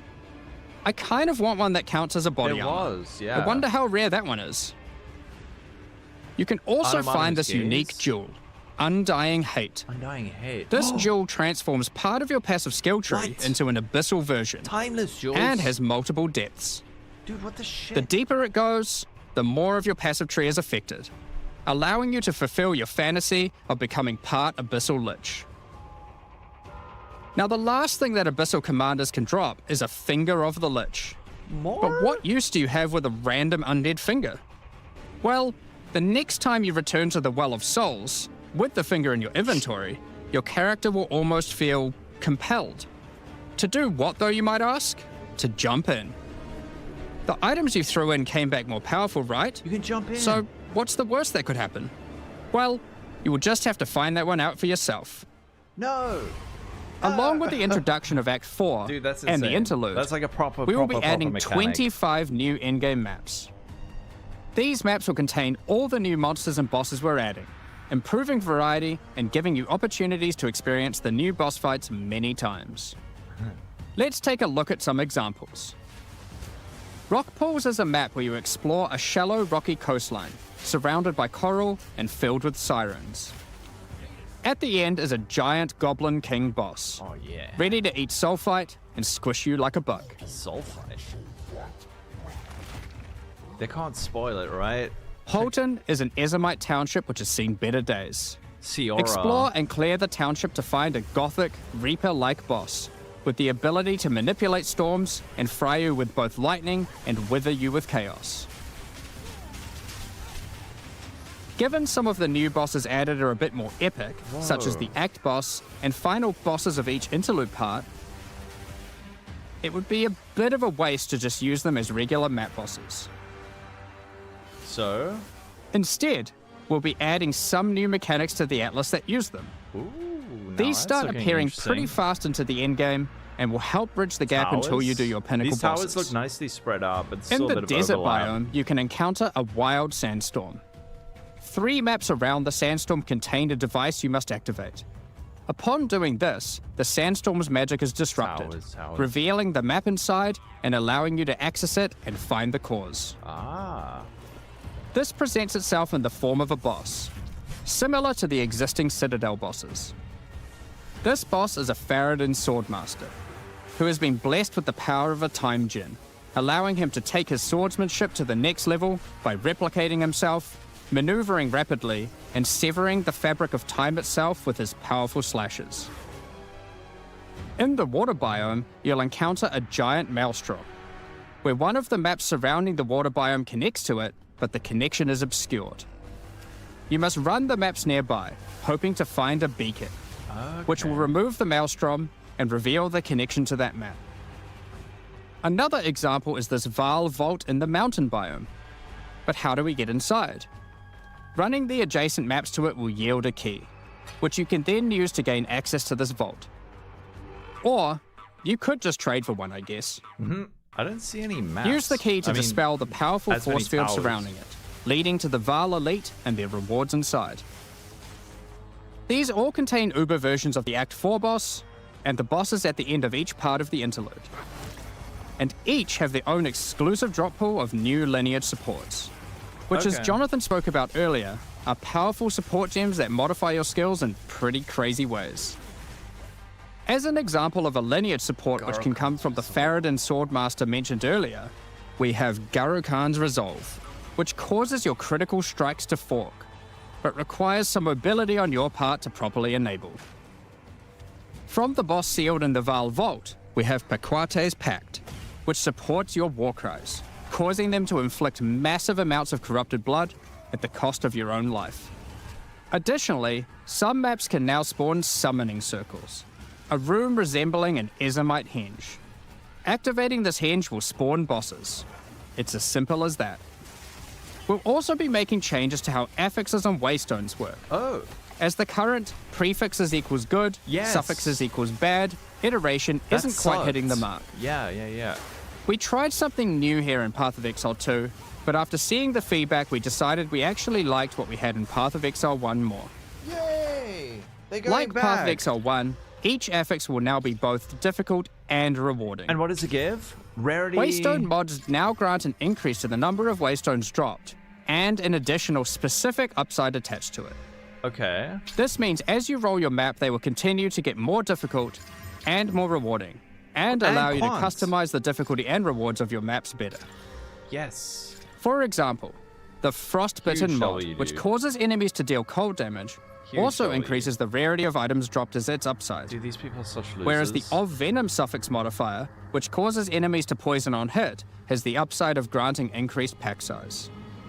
Okay. Some maps will end up having a lot of rarity, some a lot of pack size, That actually and is- others will just have a mixture of everything. Due to now having more modifiers granting difficulty, we will of course be reducing the difficulty per modifier to account for Okay. this. Alright. So, that's your Atlas, maps, and waystones. Towers? But what about Breach, Ritual, Pinnacle content, and others of the sort? We're making some changes around this too. Okay. The first change is that you'll now be able to invest 2 points into your specific League Atlas trees before having to run the Pinnacle content. Ah. There will be a specific objective for each type of content which grants you those points. Okay. For example, in the case of Delirium, it's simple. You just need to find and kill one of the bosses in a map, Omniophobia or Kosis. Okay. The rest of the points for each content come from the Pinnacle content. Alright. But we're making some changes to accessibility here too. Currently, access to most Pinnacle content requires the same key at the easiest Yes. and most difficult version of the content. This creates a negative feeling where at lower difficulties, instead of wanting to run the content, you're often better off just selling it to someone who can run it at maximum difficulty. Dude. To address this, each content will now drop splinters, which will not form into singular items. Instead of using the singular combined item in the Realm Gate, you can now just bring your splinters. Upon inserting the splinters into the Realm Gate, an interface will appear, allowing you to pick your difficulty, and you'll notice each difficulty has a different entry cost. This means if you want to run easier difficulties, it costs less, which also allows you to run this content much sooner into the endgame. Dude, that's Because so these clever. encounters now just require splinters, their corresponding Atlas tree no longer affects the difficulty of them, and has been changed to purely affect the content and maps on the Atlas. That makes so much The sense. Arbiter of Ash works a bit differently. Instead of requiring splinters, he Yeah, still they needs are. crisis fragments. We now have only 2 difficulties of the Arbiter. The first, requiring the existing fragments obtained from citadels. Okay. The second, Uber Arbiter, requires calamity fragments. Ooh. These come from Citadel bosses also, but only once you've allocated the maximum number of points in your boss Atlas tree, ensuring those Citadels are at their highest difficulty level. Okay. Since we're talking about Pinnacle content, we also felt that the leveling No. curve in the late game was a bit too steep. Okay. We've smoothed this out a bit so that it's easier to get to the mid-90s. Okay, nice. We've also added some new in-game unique items. Let's take a look at a couple. Thunderfist is a pair of gloves that grants Crackling Thunderfist. Palm, a skill which empowers your unarmed attacks, granting the ability to call down the storms themselves on enemies you hit. Put simply, literally every monster you hit with your unarmed skills will be struck by powerful lightning. Pair this with the aforementioned Hollow Palm technique to embrace your true unarmed prowess in combat. Another unique we're adding is Henekura's Sight. Equip this amulet to be granted the power of the Mother of Death herself. This is reflected by granting you a skill called Foresight. While you have Foresight, your dodge roll no longer avoids hits. But instead, being hit while dodge rolling restores you to full life and makes you unable to die for a brief period of time. What? You'll notice when this does occur, a copy of your character appears and takes the full damage. What the shit? This is you seeing that future, as if you hadn't been wearing the amulet. That's... Ultimately, your in-game experience should be more streamlined. With new content to find, you'll be able to invest in your Atlas trees sooner, engage with pinnacle content faster, have less FOMO running said pinnacle content, reach higher levels easier, and do all of that while finding many new chase endgame items. Talking about finding items is one thing, but Crafting. what about crafting them? Please, please, please. We've taken a step back and looked at some of our crafting systems to make some notable improvements. Please tell me. Just Let's start with scour. essences, Scours. which just... suffered from an issue where the regular essences were effectively useless Yes. and didn't give players the tools or excitement that a crafting system should provide. Reforge. Just reforge. To alleviate these concerns, essences are being changed in a few ways. Reforge. Show me Firstly, reforge. they're being changed to function like regals and add specific modifiers with specific values. Okay. Meaning you know exactly what you're going to get. We found that players were often bottlenecked by regal orbs when crafting in the campaign, so Alright. this helps to fill that gap, allowing you to better upgrade your items. And then the bigger ones? For example, this Lesser Essence of Flames, which will be able to add a flat amount of fire damage to your magic martial weapons. I do Secondly, prefer the we're adding guaranteed many more mod. tiers. That Lesser Essence of Flames, for example, has a regular variant and a greater variant too, Okay. adding even more fire damage with each upgrade. So they just guaranteed regals. The intention of this is so that when you find one early on, you don't worry about holding onto it till later to use on a Yes. higher level item. Okay, I like that. You should feel free to use them as they come to get powerful upgrades during the campaign. Are they gonna... why are you gifting 50 Lastly, subs? our highest tier of essences, now called Perfect Essences, A rare. will function like a Chaos Orb instead of a Regal. Okay. So it will replace Oh, one of it the modifiers on your removes. rare items with the specified mod, Okay. such as this Perfect Essence of Flames. You'll notice this one doesn't just add flat fire damage like the ones before it. The Perfect Essences often give something a bit different, That's with some very opportunities to be strong. pretty damn powerful.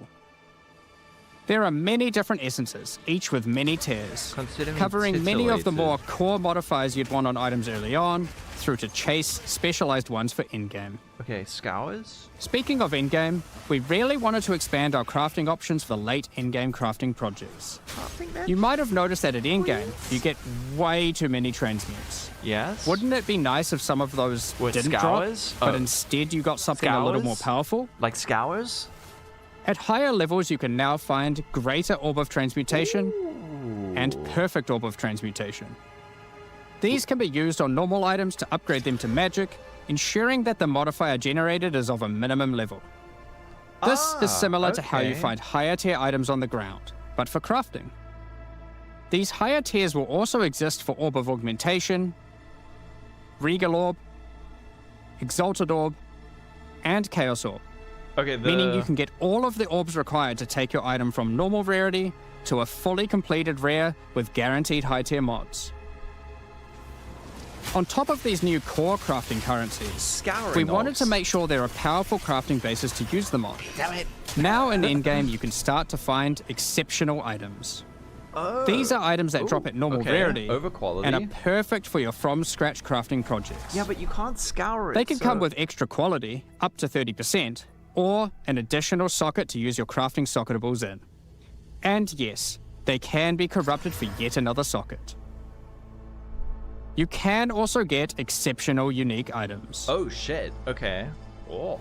To add even further to your crafting arsenal, we've added a whole suite of new omens to ritual content. Okay, new and omen. removed some of the more unimpactful ones that weren't being used. Please make them more common. Some of the new omens include the Omen of the Ancients, which will cause your next Orb of Chance to not guaranteed destroy the you- item, It doesn't. but generate a random unique of the same class. Ah. Or the Omen of Sanctification, which is my new favorite.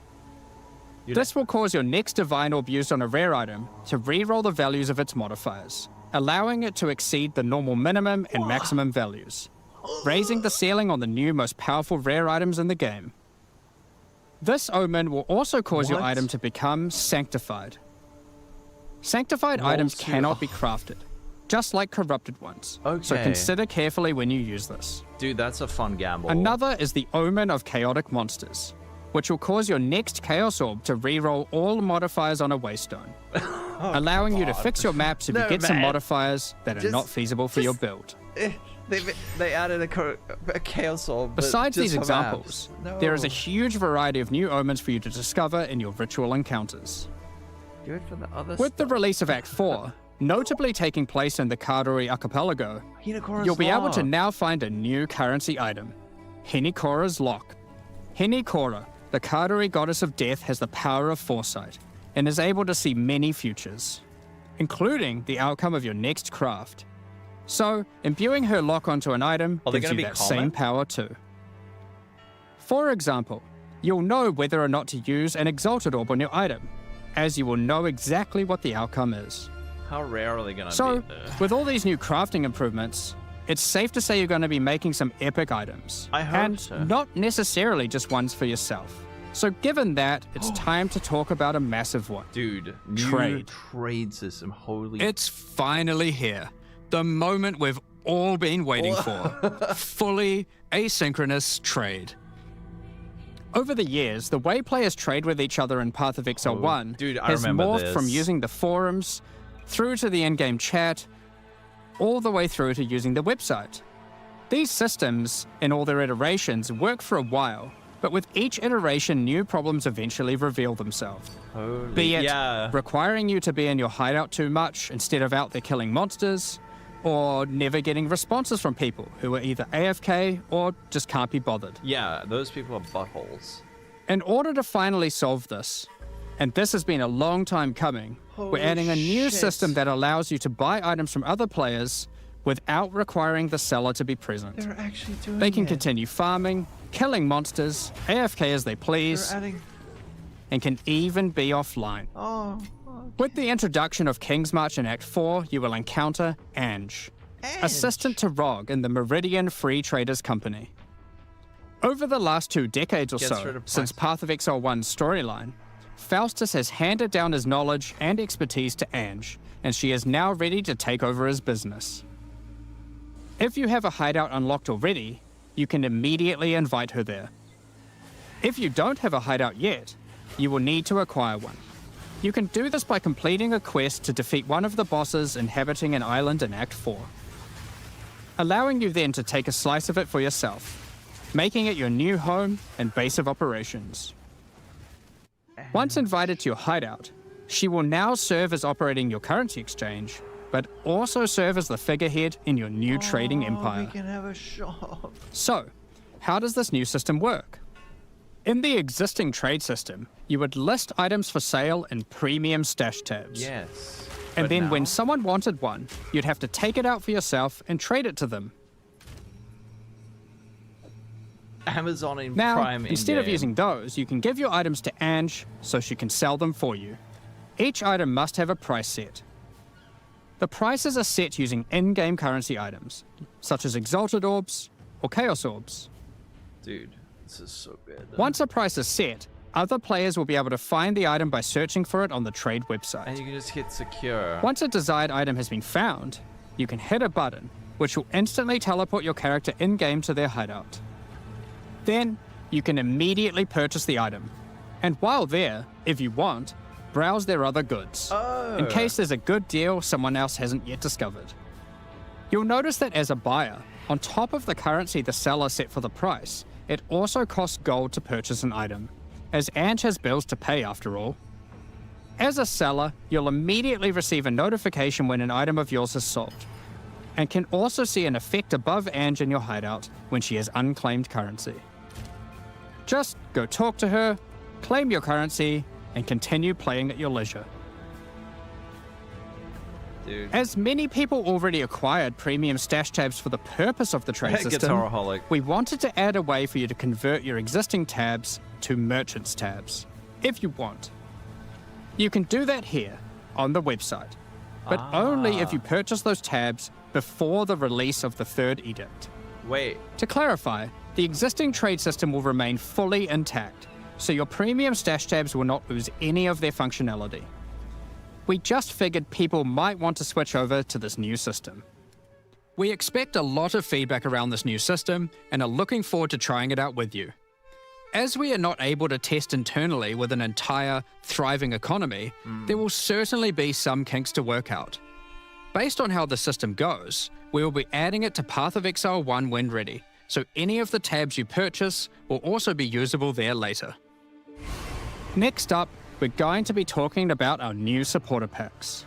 Shut up and Today, take my money. we're launching 2 new series of supporter packs, the Justice and Trathan Executioner packs. Soldier Ann, thanks for the sub. Each tier contains the pack's full face value in 3 points, months. alongside several exclusive microtransactions.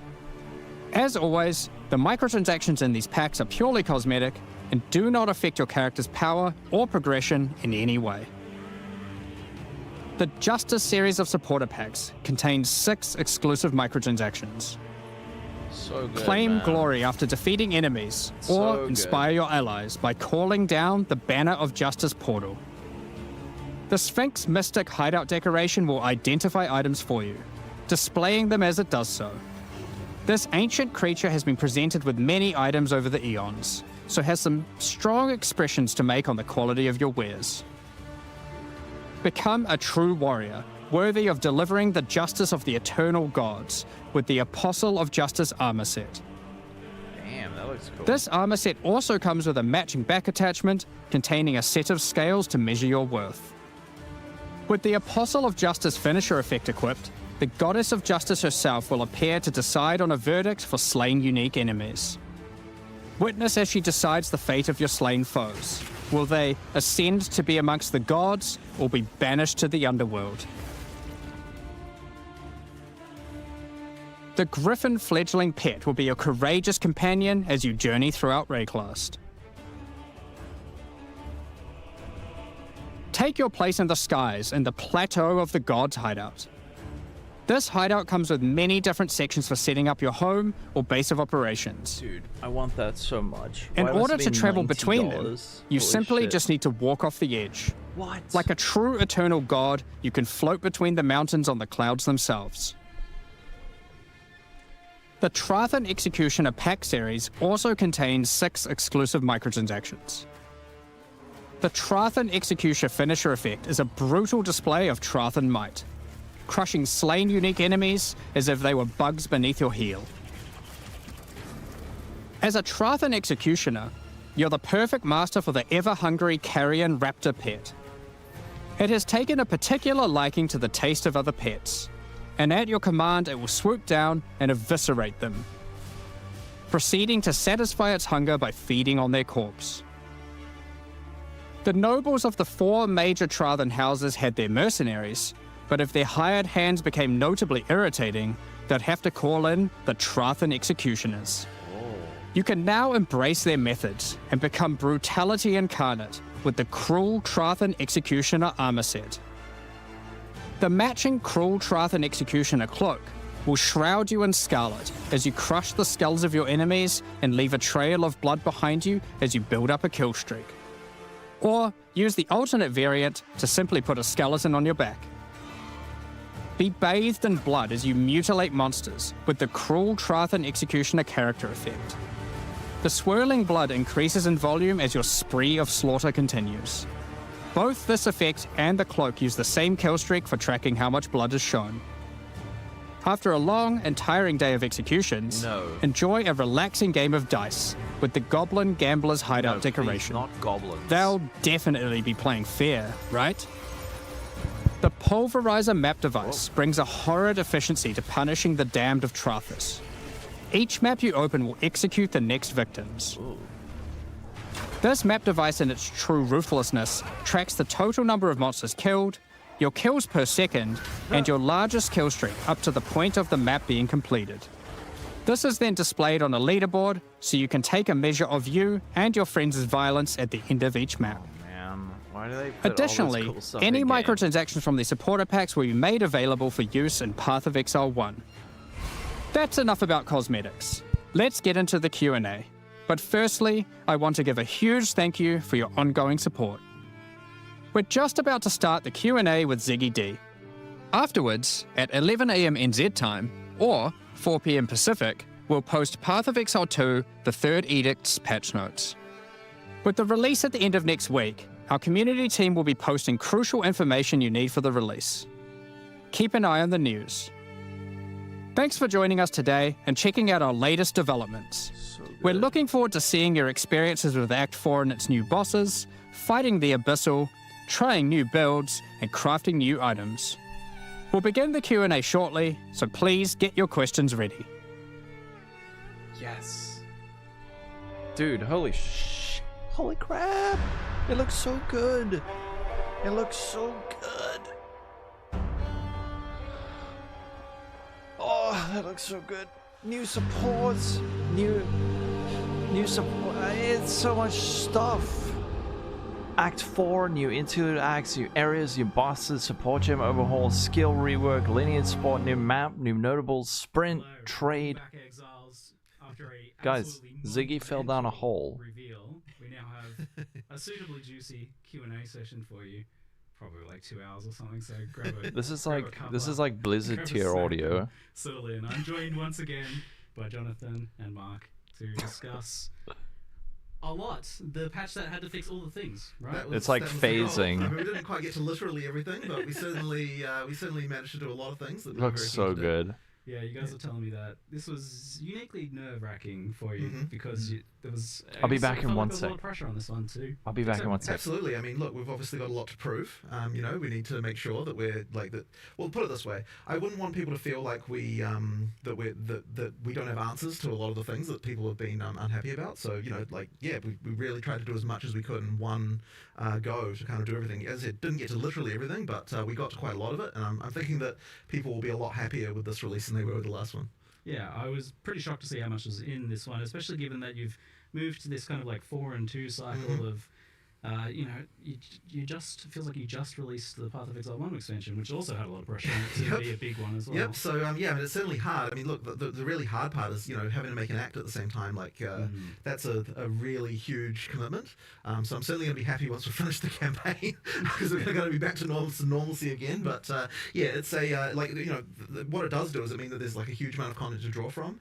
There's obviously a huge amount for players who, you know, are not necessarily the in-game players as well, because you've got all of the, you know, the new campaign stuff. So it's like a pretty big deal for all that stuff. But it also meant we could take a bunch of that stuff and move it into the end game too. So the end game kind of sees a big expansion as well.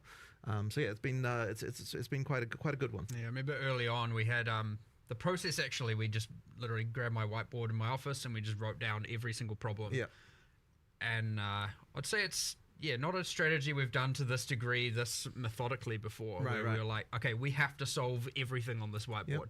Literally made a tier list up there. Like, this is T1, this is T2. We did like, actually fully of every problem. And, you yeah. know, there were things in there like, you know, performance and things that aren't necessarily the actual, you know, game content. I mean, the very one at the top of the list was, you know, campaign is a slog, right? Like, that was the one that we were like, you know, we've got to solve that. So, you know, things like that were just like, because we're really trying to be honest about, like, here are the real issues. And the reason it ends up being a bit nerve-wracking is because we had a goal to fix all of it. And we didn't get to fix. We aren't fixing literally everything. We're fixing almost, well, a lot. You know, and I'm sure a few new problems introduced here and there. However, obviously, you know, as we're watching Twitch chat, there was a huge amount of stuff about towers. You know, we had a plan; it was on the list. It just, unfortunately, we couldn't get time to sort it. So, yeah, that's one of the. It's probably the notable one, I would say. Yeah, so we'll kind of discuss around your vision and stuff for Endgame soon as well, so that you can give people some reassurance about like where you want to go with that. But we should also mention just the other elephant in the room, or the lack of the elephant in the room, with the druid. No elephant form, but the druid kind of works. Yeah. So it seemed that Druid has been uniquely challenging to get shipped. It's been something you've been working on for a while now, and just getting it right. What has been the challenge with Druid and getting it out? Well, I mean, okay, so we started believing that we were going to have Druid in this version. And that was the case for at least 2 months of the 4 months of development that we were that we had here. And obviously, like a bunch of work had gone on before that as well. But at some point, we realized, like, you know, that we don't want to have the mistake that we effectively had with 020, where like we put a huge amount of effort into the class and then we didn't get time to fix like all of the concerns that people had outside of that, right? Because obviously the same resources go into making a new class as go into balancing the old ones and making all that stuff, right? So if we don't have the balance in like a good place, it kind of feels a bit bad to like be throwing in a class that's kind of effectively disrupting that. So then what that meant was at some point we're like, okay, since we don't believe we can get both the class and all these other balance changes we want to make in at the same time, it's actually better to cut the class and then have the balance changes instead. So that's what we ended up doing, and obviously it was like a really hard thing to cut because obviously like you're going to have another one without a class, like it feels really terrible. But you know, we've got the philosophy now of like we have to make sure that we're in the release month that we say we're going to be in. So therefore something had to go, and unfortunately that was it. But it means we've obviously got a huge head start for you know, when we actually do it next time. And I mean, look, there was so much stuff that was cut, like even as large as it is, like, you know, there's like ascendancies and all sorts of stuff that was gonna be there, and you know, we'll get to it. But yeah, more important to just make sure that people are happy with the stuff that's how are we doing, and make sure all those changes are great, and you know, make sure obviously we've got answers for stuff, right? I imagine for Druid it's a big part of it's just the fact that the shapeshifting, getting it looking and feeling right, no, I mean, it's a huge deal. It's hard. Like there's so much animation stuff that has to go into making each form feel right. So yeah, like but we'll get there. Like I don't think we're that far away from it now. So you know, it's just a question of prioritization. Yeah, it seems like is probably the hardest class of all. Then might be. Yeah. I think it will be. Yeah. You're getting a bit more ambitious as you go with each class. That is true. Too, which is true. Every class is a step up from the last in terms of that. Yeah. Yes. So I guess on that note, do you have a vision for who's next after Druid, or is it kind of a race between them to see who ends up feeling well, I've always said that it would be criminal to go into full release without having swords. Okay. So you know, that's yes, that's kind of a pretty clear. It's a little bit criminal to get this far without. Yeah, to be honest, it is. Yeah. So I'd say that would be weird when you think about it. It's real weird. It's real weird. So that would be an obvious candidate. Is making sure that we've got that. People can infer from that some sort of duelist or something. Most likely being the sword one. And as you said, the ascendancies are just kind of the same boat as you weren't satisfied with where they were at to be able to get those in. So that's the things you missed, but that's like the list of the things you missed. All right. That and doing something with towers. So now we can talk about kind of what you have done. We'll jump into Endgame first, since I know the towers and stuff have been a hot topic for people. So everyone hyped. We'll talk about the Endgame. This wasn't ostensibly supposed to be an Endgame update, from what you were telling me, but it still seems like a pretty big endgame update in the end. Yeah, I mean, well, part of that is because we obviously get all the content that we produced for the campaign. We get to make all the endgame versions of that. That obviously adds quite a lot, but we did want to make sure that we weren't just being like, okay, so we're adding a bunch of bosses. Like, we wanted to make sure that the more epic ones that we added to the campaign have some new mechanic for them on the Atlas as well. So that's where we had those various mechanics with, you know, like the sandstorm and that kind of stuff. Like, you know, those kind of like Atlas events. And it really does contribute to the feeling of exploration to have more of that stuff. And then, of course, you know, once you got that, you can just start getting into, okay, well, what rewards is it going to drop? You know, then we started to think we need a new category of rewards that these things can have. And that's, you know, we started to think about the lineage supports and that kind of stuff. So it just ended up kind of adding up to quite a bit in the end. But it isn't like kind of like the big end game change that we wanted to do. Like, we had a design for that, but we just kind of haven't quite got to it. So but it still ends up being quite a lot. And one of the big things that it also, I think, will help bridge is the kind of mid end game part, you know, like that's still a problem that we want to improve, but like it adds quite a lot there, because, you know, you're seeing that stuff on the Atlas a bit earlier. What's the problem there as you identify it? I mean, you've got this issue where effectively, and we are doing some stuff to address this, but effectively you've got like the pinnacles at the end, and you've got like, obviously when you start, you've got a bunch of content, but it doesn't feel like there's those kind of mid-end game goals that you can easily achieve. That's kind of the issue that we're trying to solve. And just a lack of direction, right? Right. I think there's not enough like really guiding you. Like, the narrative kind of falls apart there, right? Because it's just like open world, and you want a bit more of, you know, telling you where to go, what to do, have those goals where you're like, I want to do this next and this next, as opposed to like, I could do this or this or this. It's nice to have those, but it's nice to also have the things kind of directing you as to like, this is exactly what I want to do.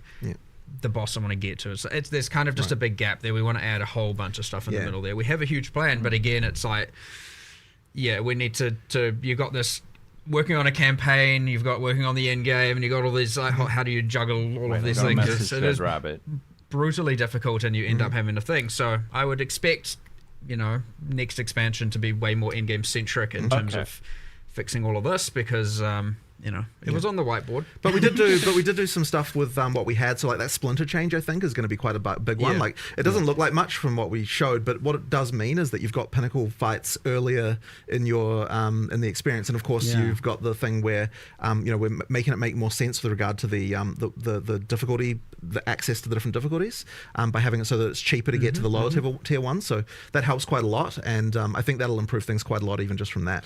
So yeah, and like of course you got the league now in Endgame as well. And of course there's a league there too. The Wisps were Wisps, sure, wasn't really a league. It's kind of just like not a full-fledged not what we've league done mechanic. before. And a lot of people in PoE may not really even know what a league is. But we've only seen like 4 of them. Yeah, I mean, having Abyss in every single area. There are Abyssal icons you can find on the map. You can't add them because they are in every area, the Abyss. So, and you have different the waystone crafting and stuff like that. So there's a lot of endgame just added by the league's existence as well. Plus a lot more combination of the league mechanic with other mechanics as well, which is something that I'm always keen for with leagues, is like have a bit more interaction. Yeah, So, you were telling me that you had specifically made it so that Abyss would have specific interactions with basically everything else. For sure. Like if a rogue exile's standing there, you get a special boss based on the rogue exile. So that's a rather interesting extra combination stuff there. It is interesting because this is a league mechanic. It's in every zone. It's a guaranteed. That's part of a league mechanic. But does this also have like Atlas tree integration in the way that it would later on as it becomes like a core element? No, not the way that's kind of handled is through some of the waystone crafting. Yeah. Okay. Depending when the league ends, we obviously do the whole again more for people who maybe don't know what a league is and how we handle this stuff in PoE 1. I'll over explain it a little bit, but yeah, generally we review the state of it at the end. We see what changes we want to make. Sometimes we add it to the core game immediately, sometimes later. Look, I've got a lot to do. I need to sleep. Let's raid Miso. Miso's going to be watching. Then they're going to be doing a podcast with Dead Rabbit and Kaltorak. So for anyone who wants to keep the hype going, let's just move over to Miso. You could have a separate tree. I'll let you know if I stream tomorrow. I've got so much stuff to do though, so I'm not 100% sure. But once I've got over that hump of just like pumping out content, then I will. And that was during Necropolis. Then I will. Because it's in every area, you have to. I'll be back with streams. There's gonna be tons of stuff. That didn't work. Let's go see. That mistake. Sweet dreams. Catch you later. Enjoy Miso. Just do it through the waystone crafting stuff instead, and you can invest in the Abyss and just YouTube. Catch you later. We'll see how we fold it all in as we go. Catch you later. Like that'll be an interesting one. All right. Well, one of the kind of